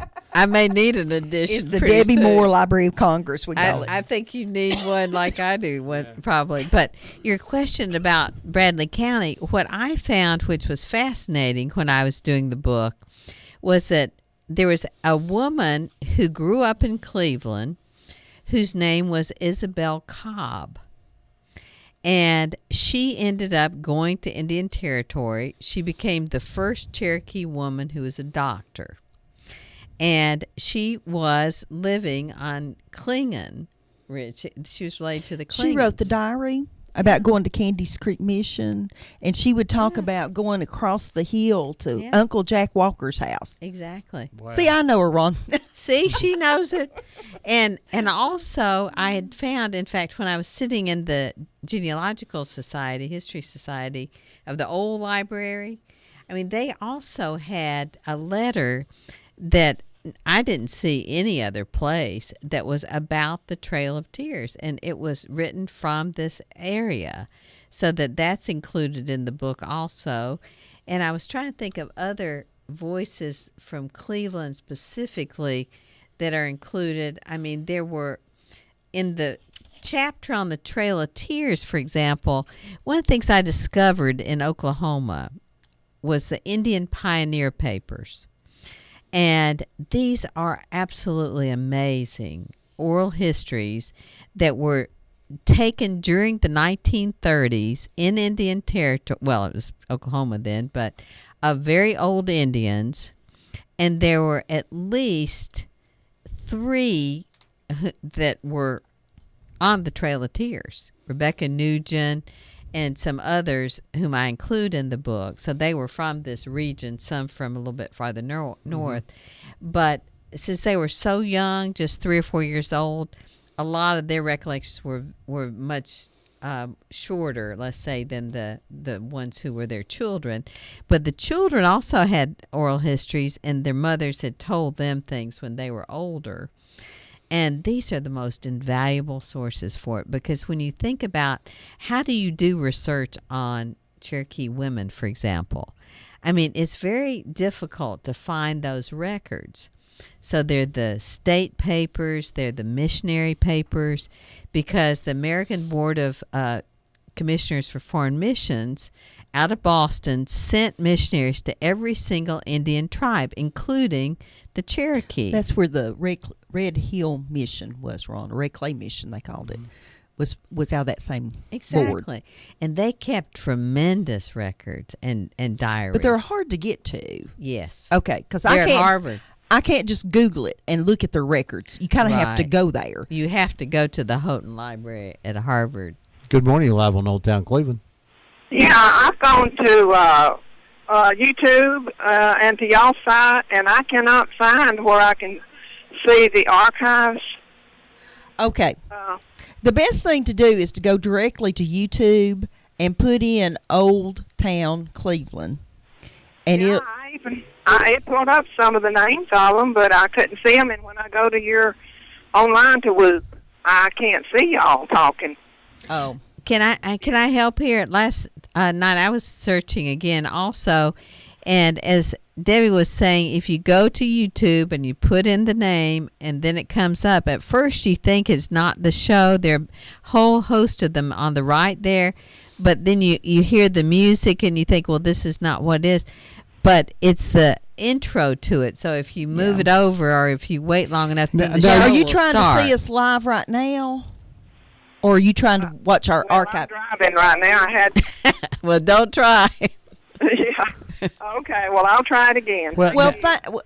Go ahead, Ron. In a few days on oldtowncleveland.com, we're going to have an archive page, and you can go back and watch all the programs. We'll have a link there, and just click on it. It'll go right to it. We're going to move it so it's going to be easier.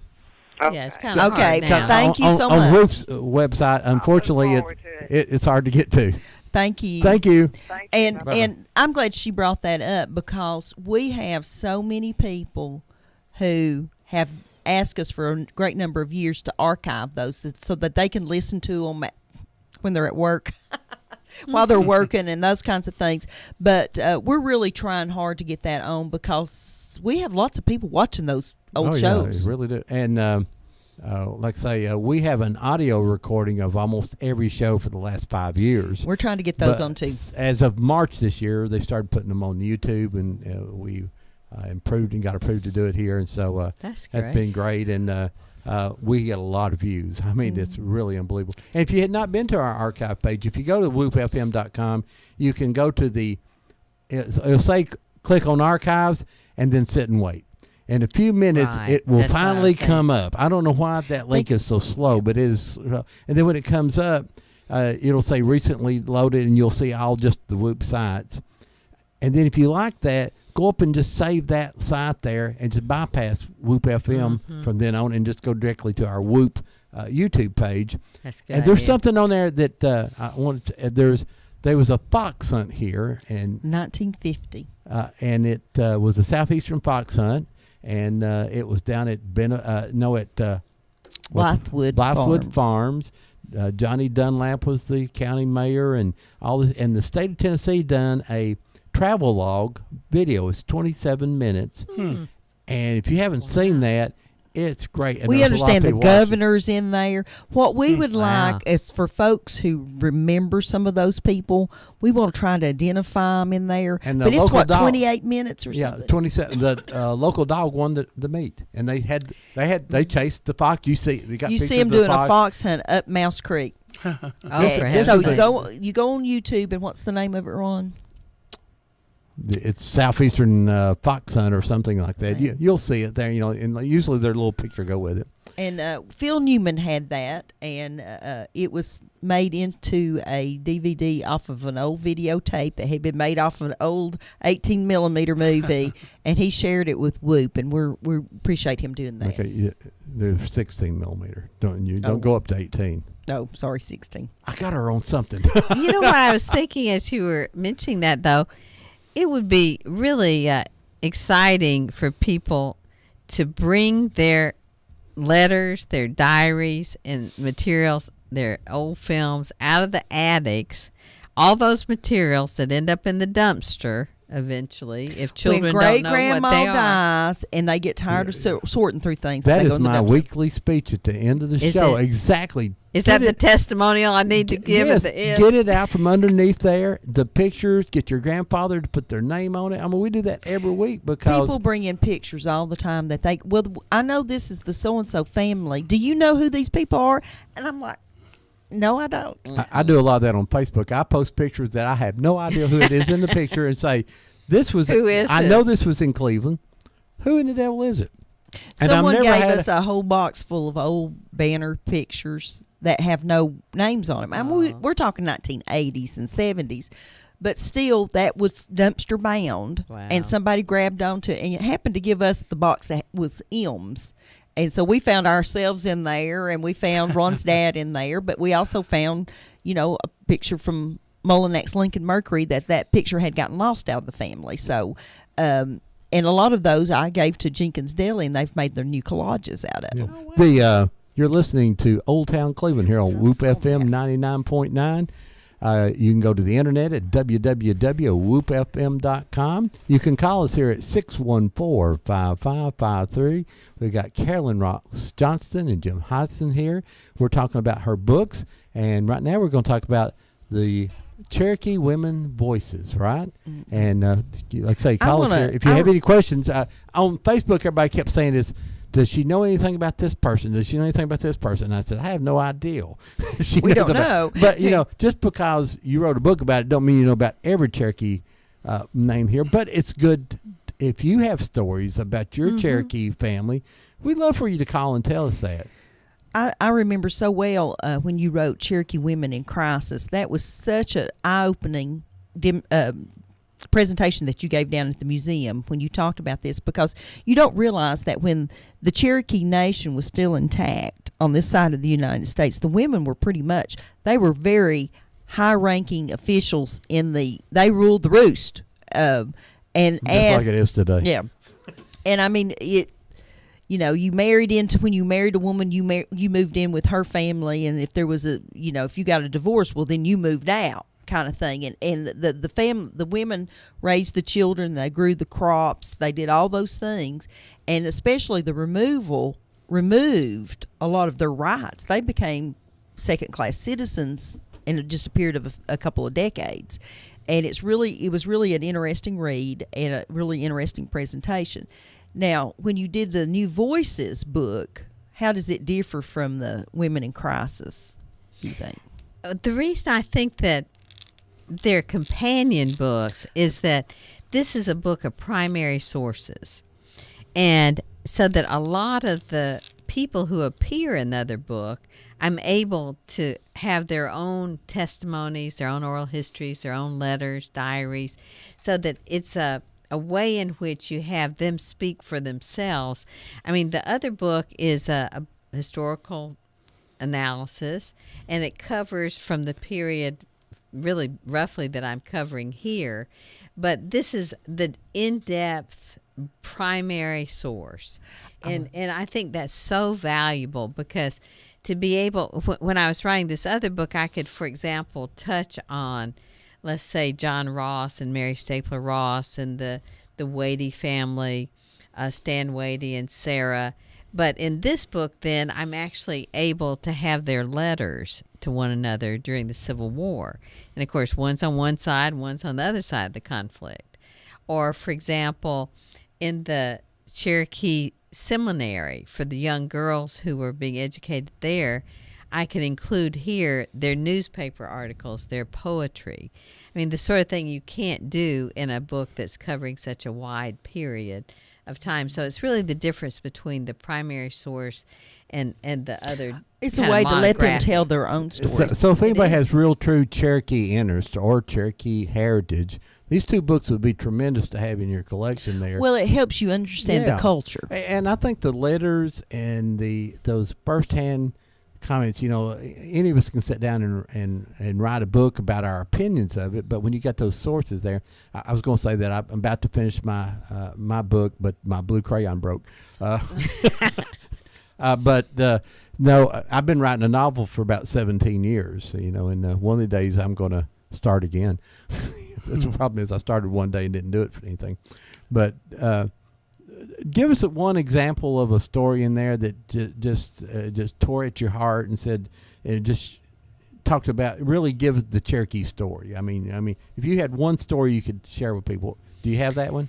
Well, I think put you on the spot, one of the stories, in fact, there are a lot of stories like that, in the field of American Indian history, there are many stories that will lead us to despair. And then there are others that will lead us to joy because of survival or continuation of culture. The ones that I find the most poignant are the ones about the Trail of Tears. Because, for example, there's one about this aunt of the woman whose name is Chin Dinawash. And the reason it touches me so much is that she's talking about her going on the Trail of Tears with 3 children.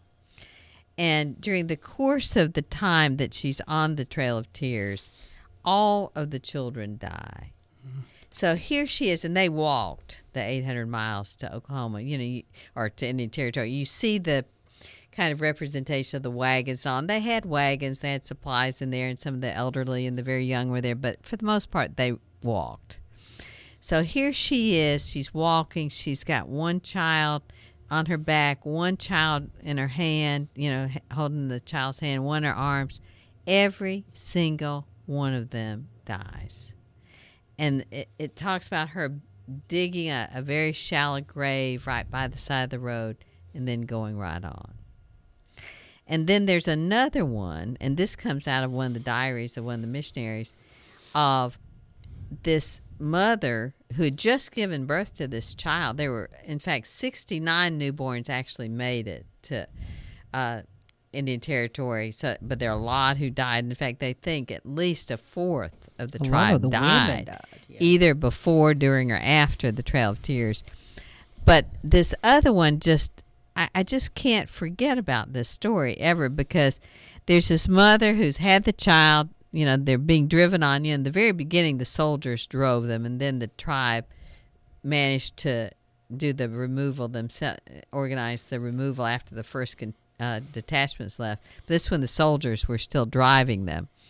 And so they're driving this woman on the Trail of Tears. The baby's crying. Can't, I'm sure, cold and hungry and everything, keeps crying.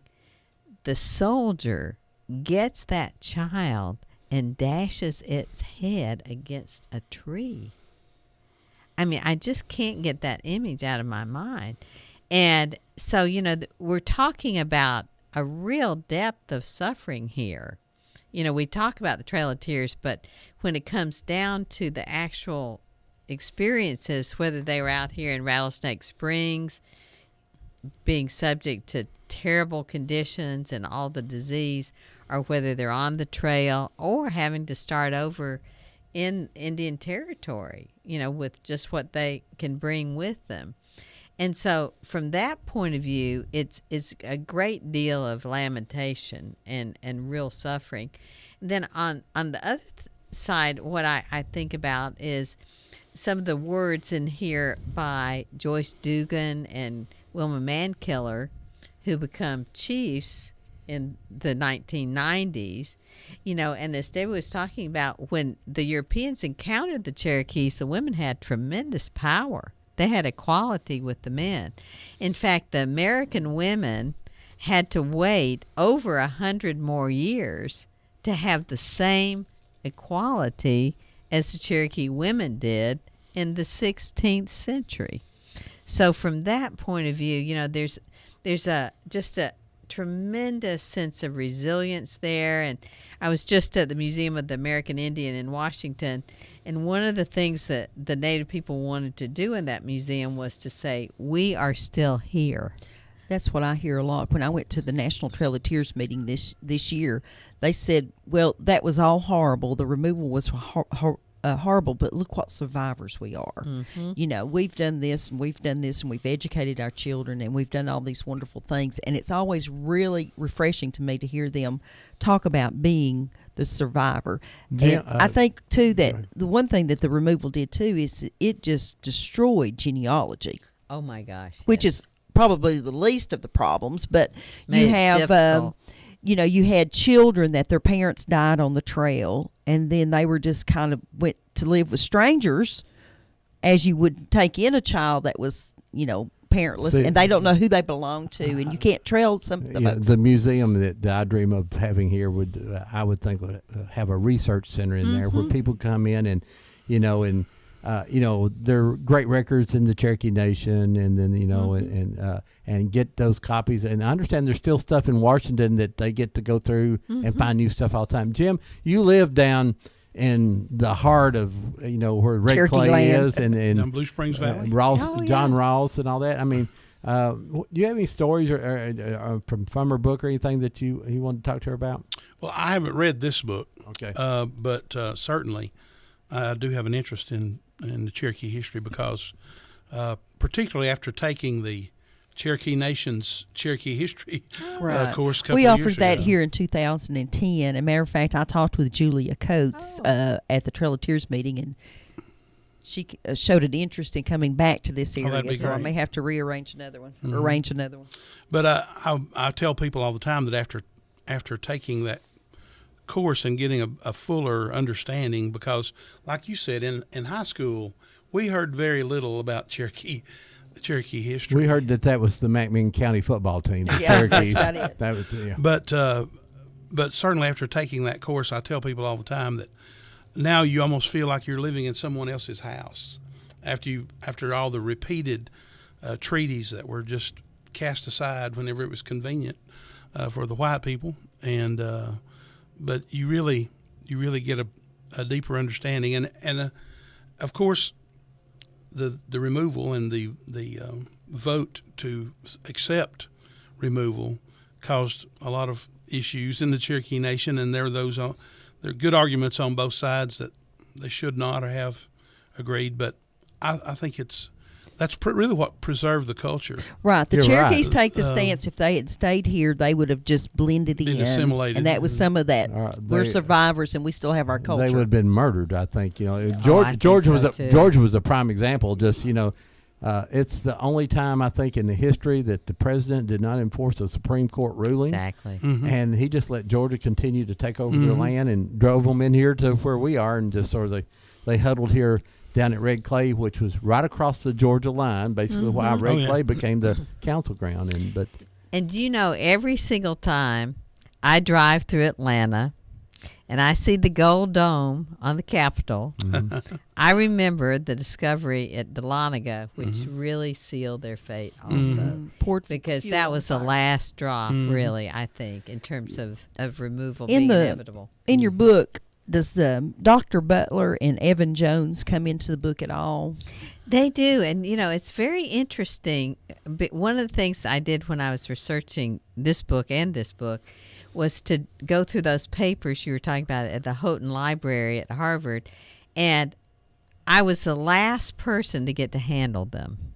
You know, now they're microfilmed, and I feel as a but historian, not digital and not online. No, but I feel like there is something really almost mystical or spiritual about holding the actual documents of people.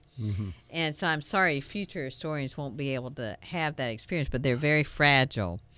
And so Butler, Evan Jones, and Samuel Worcester and Daniel Buttrick all went with them on the Trail of Tears. And all of those people, for the missionaries, for those listening that don't know, all those people were right here in Bradley County. Oh yeah, they started all the missions.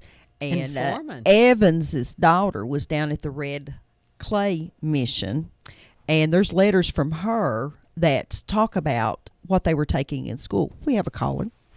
Good morning, caller. You're live. Good morning, Ron. This is Jerry Frazier. I had to say hello to my former classmate. Hi, Jerry. Got them both in there. So, Carolyn, I'm sure Miss Rogers is smiling down and just spinning today at the prize. Oh, I hope so. Wasn't she a marvelous person? She was an awesome teacher. The most humbling part of my career might have been, if it wasn't becoming Miss Clemmer later, it was certainly teaching in the department with Miss Rogers. How fabulous. I was that child sitting on the front row asking questions when everybody else was getting mad because I wouldn't be quiet. Miss Rogers. I was in the back row asleep. She was awesome, and Carolyn is awesome, and I'm just proud. And so are you, Jerry. The honor, Ed, and all those other Bradley people you're surrounded by down here today. Jerry, who's going to win that ball game today? Oh, the Tennessee game? Yeah. Well, unfortunately, if I was guessing, I would say it would not be my Vols. I was in Columbia, Missouri last Saturday. Yes. That was kind of painful. The trip was great except for the game. So anyway, I'll watch here in a little while and see. But just want to say hey to Carolyn and Jim and you and Deb. Enjoyed your program very much. All right, Jerry. Thanks so much, Jerry. All right, see you. You can Jerry call us here. comes on and does our show with us a lot too. Him and his brothers come on and talked about growing up down here on South Church Street. It was fun. And how they used to take their cow up on the hill and tie it off every morning so it could graze up there on Fort Hill. Is now. Yeah, and so but you that was call the us, lawnmower then. You can call us here at 614-5553. This is Old Town Cleveland. Our special guest today is Carolyn Ross Johnston and Jim Hodson. And we're talking about Carolyn's multiple books that she's written, and you can get those today at the Art She Scale. has a few books with yes, her today. well, or you can order them off Amazon. Let's get this call here. If I can find this button. Good morning, you're live on Old Town Cleveland. Good morning. This is Judy Chandler, and I'm an old friend of Carolyn's, just calling to welcome her home. Hi, Judy. Good morning. So glad that you're here, and I'm really enjoyed hearing you speak and looking forward to visiting later this week.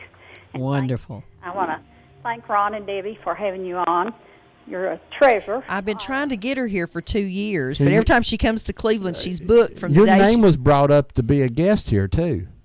Well, it's very exciting that she can well, she went over that now, didn't you? I told them they should have you on here because you know everything about what's going on and what has gone on. Well, don't tell everything you know. Well, we weren't going to ask those kind of questions, Judy. Well, good to get to listen to you, and I look forward to seeing you tomorrow. It's wonderful to hear from you and to know we've been friends since 1960. Oh, dear. There are not that many people you have for that many years Not that you're that many, still no. close to.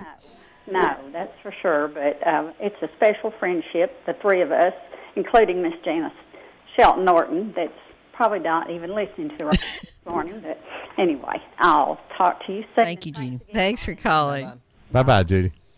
Tell us where she's going to be this afternoon, and then tomorrow, and then Friday. Carolyn and I will be down, along with Sue Summers, we'll be down at the Creative Arts Guild today from 2 to 5 p.m. Then tomorrow, Carolyn will be speaking to the Bradley County Genealogical and Historical Society at the library, 2:30. It's free. Please come, say hello, especially all the old friends listening. Come by and say hello to her. And you should be able to get your Cherokee history, your Confederate history, and your art all at one time. Today, yes. Christmas shopping done. There you go. Done. It's all under one roof today, and refreshments. And I like that refreshment part. And I really appreciate the fact that the Arts Guild invited us, I because a lot of appreciate that times it's the greatly. painters and the other folks, and they really recognize the fact that there's some art form to this. And tomorrow? Tomorrow we will be at the Crown Archives on Tennessee Avenue. Is that Tennessee Avenue or Chattanooga Avenue? I can't remember. In Dalton. I've lost it. Anyway, we'll be at the Crown Archives in Dalton at 2:30. We're taking Doc German with us. He grew up at Caney Creek, and he's going to talk all about it. And then Carolyn will be at the symposium in Cherokee, North Carolina on Friday. So great. I was sort of sad that all of a sudden Deb said we got to be in Dalton. So I wanted to go hear Carolyn's presentation, tomorrow. So, but I just read the book, right? Well, I'd be happy to give you a copy of my remarks, too. Yeah, well, good. And I was so grateful for Betty Marlowe's article in the band. Yeah, wasn't it She good? did a wonderful article. Really thoughtful and excellent article. A lot when she did Confederate Voices too. I think a lot of people got excited because she just doesn't put what's on the back of the book in the Right. article as a lot of the reporters will do. She really looks at the book and reads the book and pulls out good stuff. And since we have one of our fine sheriff's department members here, you're a major. Is that your rank? Yes. Okay. Holiday seasons are coming, and there are a lot of traveling. Any tips that you can give our listeners about Where'd how that to come keep, from, Ron? Well, it is that time. What can you do to keep your residents safe, your travel, anything? You got any tips there? Don't announce your travel plans on Facebook Or on Whoop FM. Good point. Don't store the family jewels in your unlocked car. Mm-hmm. We have every year, amazingly, we still have a number of thefts from unlocked vehicles. Be careful and be situationally aware as you go out and about in the holiday season. Not every place is like Cleveland, is it? That's unfortunately Now, that's true. do you still have if you're going to be out of town, can you call the sheriff's department and say, will you put absolutely. you down an extra patrol? And if you have a senior citizen in your home too, they can call Absolutely. and sort of watch there too. Yes. Yes, that's Be good. glad to do that. All right, so yeah, and is there any number to call? I mean, it's not as easy to call the sheriff's department as it used to. It's not your fault. It's just things have changed tremendously. Press 1, press 2, press 3. 728-7301 is our main number, and tell them what you want, and they'll get you to the right person. Okay, That well, great. works. Well, thank you, That Jim. works. You're very welcome. And we'd like to say good morning to all the folks we know that listen all the time. Every time we go to Walmart, someone will say, my mom listens to you every week. And for those faithful listeners that never call in, but you listen every week, we want to thanks for being with us. They always say to me, you're so crazy. And I'm getting a complex here, But we were talking about Reverend Evans. I know there's a letter from his daughter that was written down at Red Clay Mission talking about going to school. She went to school at Maryville College also. And what they were doing at Red Clay Mission there at the very end was educating the young women to go out west to be teachers. Mm-hmm. And they were doing very advanced things down there. Oh, yes, definitely. And I think that's one thing most people don't know about the Cherokee Nation is that because of the high status of women in the nation, their education was just as valued as the men's education. And when they went to Indian Territory, one of the first things they did was set up schools for the boys and the girls, the Cherokee Female Seminary. And the thing that's remarkable to me is that they modeled it on Mount Holyoke. And they had Mount Holyoke teachers come out, as well as their own people whom they had trained. And if you look in the book at their curriculum, it's very rigorous. It's Greek and classics and literature. I mean, we're talking They were about a very teaching high astronomy at Flint Spring, at Red Hill. Now, It's crazy. Before It's the very before the advanced. white man got here, what kind of education did the Cherokee have then? I mean, were they teaching their young? Of course, they had their own alphabet. Was the young taught the alphabet that early, or Well, it or depends on the time you're talking about. For example, one of the things that I talk about in the book is Cherokee cosmology and the stories that they learned all sorts of roles from, as well as what it meant to be a man, what it meant to be a woman, like Selu and Kanati and the creation story and everything. But as Debbie alluded to, in the 19th century, in the early period, 1827, when they passed a new constitution, the Cherokee Nation started to disenfranchise the women politically. Now, this is what's also happening in terms of other things. I mean, the roles were very different. The women were the farmers and the men were the hunters. And so when young girls would be growing up, then they would be learning what it meant to be female from their mothers. So they were producers, they were mothers, they were warriors, they were integrally involved in the tribe's policies.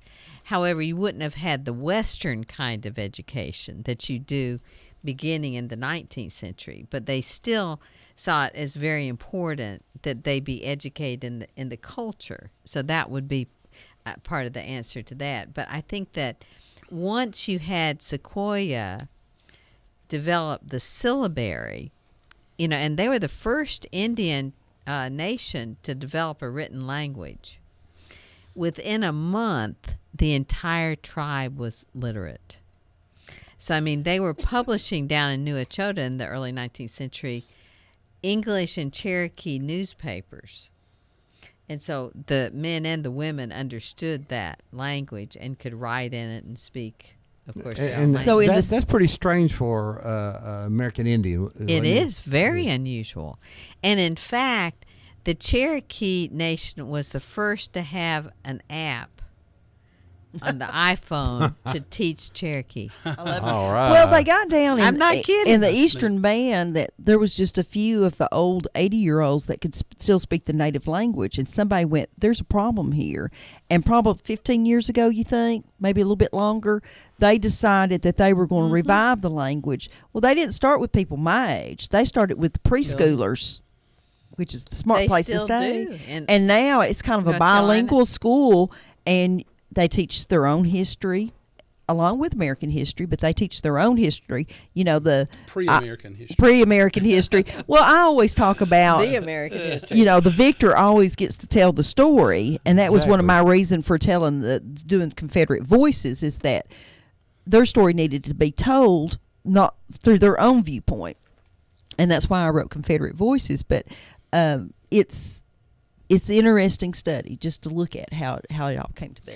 Well, and to go along with your book, too, I just wanted to mention when the Civil War came in Indian Territory, as I write about in both books, the nation was split. All the 5, quote, civilized tribes were split because the Cherokees had slaves. They took slaves with them to Indian Territory. And so when, in the beginning, the Southern superintendents who control their lives and their allocations and everything would want them to go towards the South. And the ones who had slaves might be more sympathetic. But then the ones who were opposed to slavery wanted to go for the Union. So John Ross said, look, let's just be neutral. And they'd shift from one side to the other. But originally they were more for the South, and then they went towards the Union. And they still arrested him, and after the war, they were still punished for being disloyal, supposedly. Mm-hmm. But they Indians cut out the fought in allotments of food and stuff after the war because they had to the areas that had supported the Confederacy. So revenge was taken on those native peoples because they chose to stay with the Confederates. You and I were talking about Stan Wadey this morning. The last Confederate general. Right. He was a brigadier general in the Confederacy. He was the last one to resign. Isn't that surrender. amazing? Yeah. I think also there was probably there's some feeling that if the South had won the war, they might have gotten a better deal than they were currently getting from the United States. Well, the U.S. government had reneged on so many things. Yeah. When you get there, we're going to pay you for your property. When you get there, we're going to feed you for a year. When you get there, we're going to take care of you.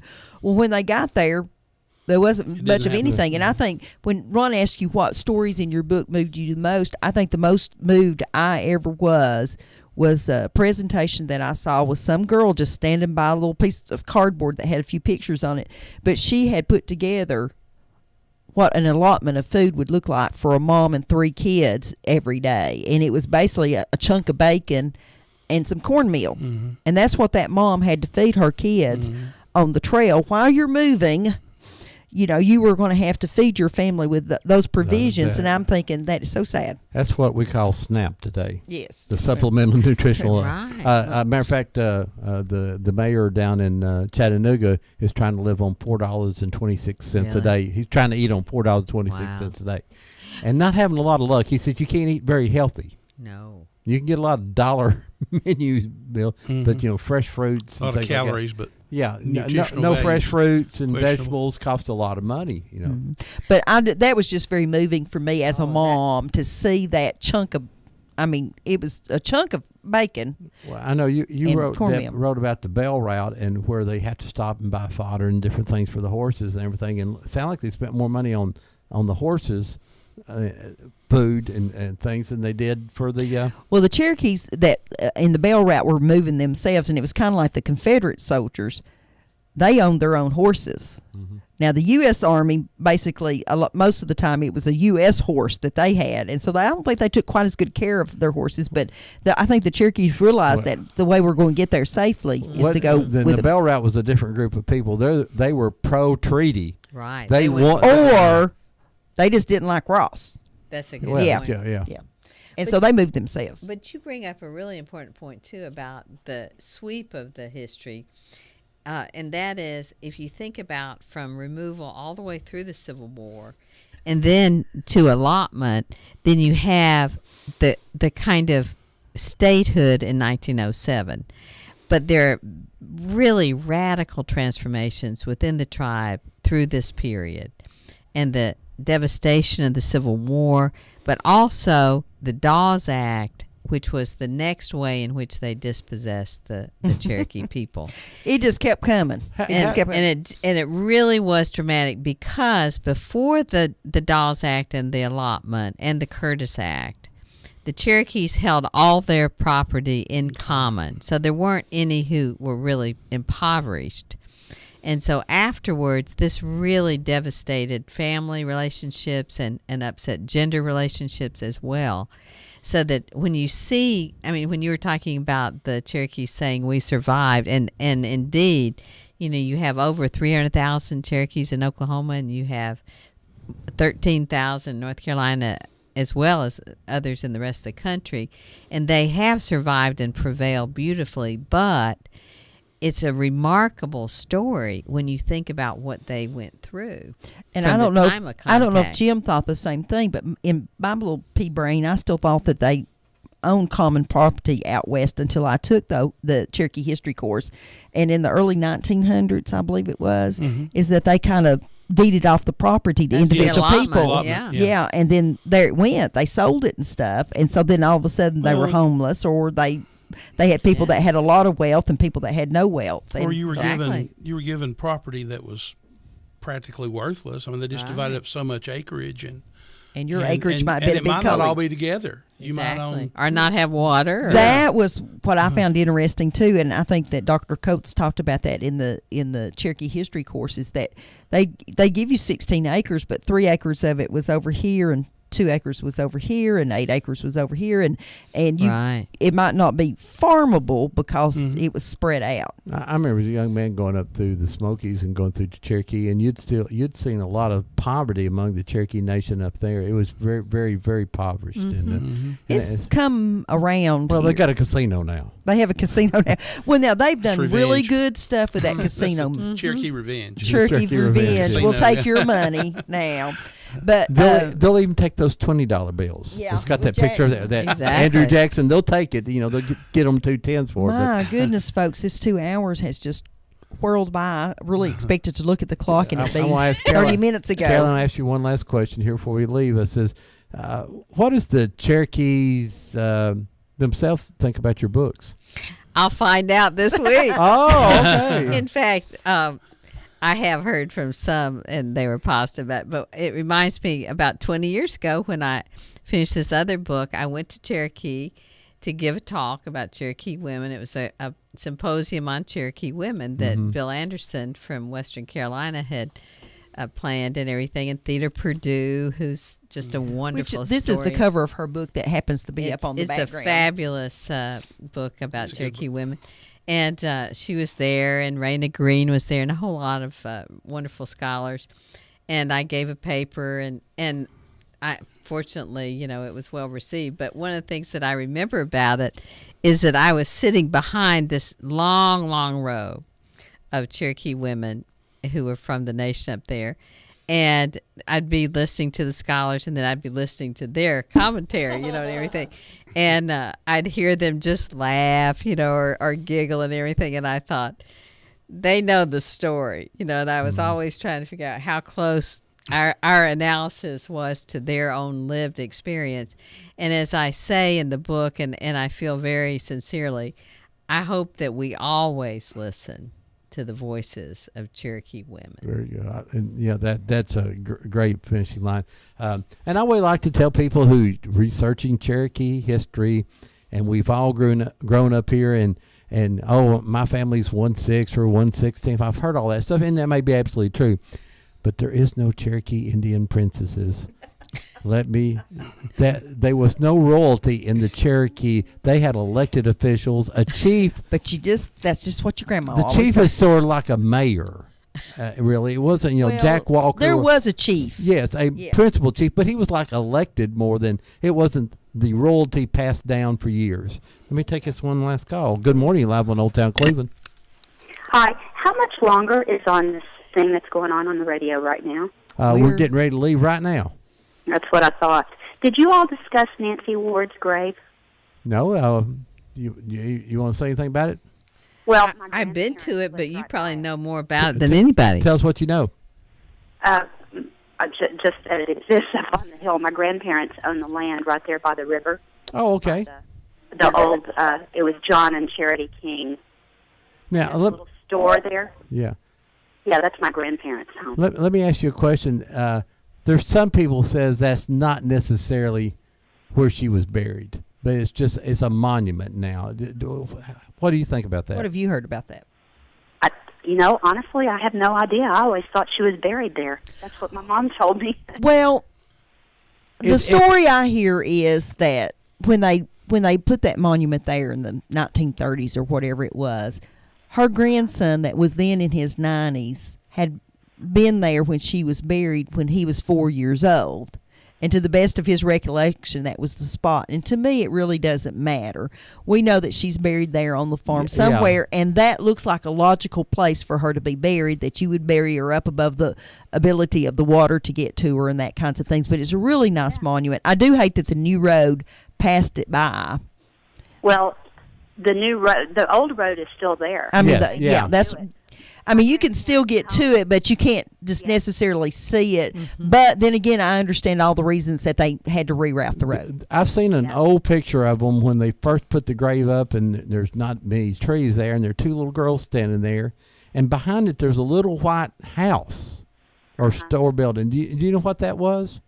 Now, you're talking about the grave? Or at the grave At the grave, in the old picture, you sit there, and there are two girls, and they almost look like they're in pilgrim outfits, but I don't know. That wasn't what they were in. But right behind them to the left, there's a white framed house or store building or something sitting there. But that building's not gone. Which It's would gone be now. up on top of the hill. Yeah. With that. Right. So I mean, What? I don't know. I only know about the property across the road. Okay. Okay, yeah. And that's where the store and my grandparents' home is. It's that old brick home. Right, yeah. The Now, real old building. How old yes. is? Do you know how old that building is? 18. Ooh, I could look it up. I wasn't prepared. Someone reminded me to listen to you guys this morning, and that's what I'm doing. And then I got online and noticed what you were talking about, got really excited, looked at the clock, and thought, oh, no, it's But, gone. yeah, about Wednesday, this show will be posted on YouTube. oh, okay. So Just always go to Old Town Cleveland. Just know what date you're looking for, and you'll find it. we always mark it on Facebook. If you're on Facebook, find us. I am because I'm on your site. Okay, good. Yeah, I'll post it about Wednesday, saying here's the link, and that's the quickest way to get to it. You can click on that link and go right to it. And That's great because I'm from Benton. You know, I lived right up the hill from my grandparents on the other side, on the same side as the monument, but just up. You know where Stoney's? Yeah, sure. Yes. That's my home is still there. Okay, good, good. And, Well, we appreciate you calling in. Okay. Thank you. yeah, and now you do your research and call me back next week and tell me how old that building is. I'll do it. I'll interrupt whatever you're talking Oh, about. it doesn't matter. We would love to. Yeah. Okay. All right. Bye-bye. Bye-bye. All right, folks, next week we're going to be doing Where Are They Now? So if you've been wondering where a friend is, your old teacher or someone you worked with, we're just going to try to figure it out next week, and we may not know, but we'll wait for the next caller who probably knows. You can't go long without finding out some information here on Old Town Cleveland. And, folks, go under the bed, get out the box of pictures, out of the closets, out of the drawers. Get someone older in your family at least, and take some little stickers and write on the sticker who it is, and then put the sticker on back of there. Write it in good ink so it don't fade out. Pencil fades real quick. And record your grandfathers, your grandmothers. You got cell phones now that'll do all this stuff. You know, I'm real scared that someday we won't have pictures anymore because we'll be doing them on these cell phones. There is no real pictures anymore. There's no handwritten. There was a teacher, someone talked to me the other day, something that we don't even teach cursive now in school, you know, and that's just sort of how we do. We just do it fast. Yeah. And so do all that. Write down the history. We'll always know about Pearl Harbor. But, Jim, will we remember Aunt Pearl? That's right. So that's we got to do Where I that. stole that line from. So Great line. we've got to know about this information. Write it down. Share it with people. If you don't have time, bring us the box of pictures to us. I'll guarantee Deb will go through it. She's got boxes and boxes of pictures. I've got to get some of that racing stuff back to some folks. Folks, we'll be here next Thank week you. here at 10 o'clock. We'll see you then here on Old Town Cleveland. Talk just a second, Deb, because I'm not ready. Next, you've already talked about what we're going to do Go next ahead. week. You can go ahead now. Okay. Bye. Bye. Where'd the old town go? They moved it on north of here in a shopping mall.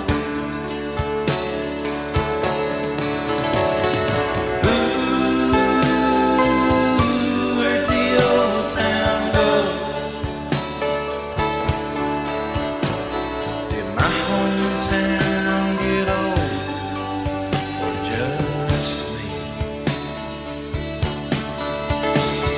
Did all my friends get old, or just me? Are they all gonna have to be told, or just me?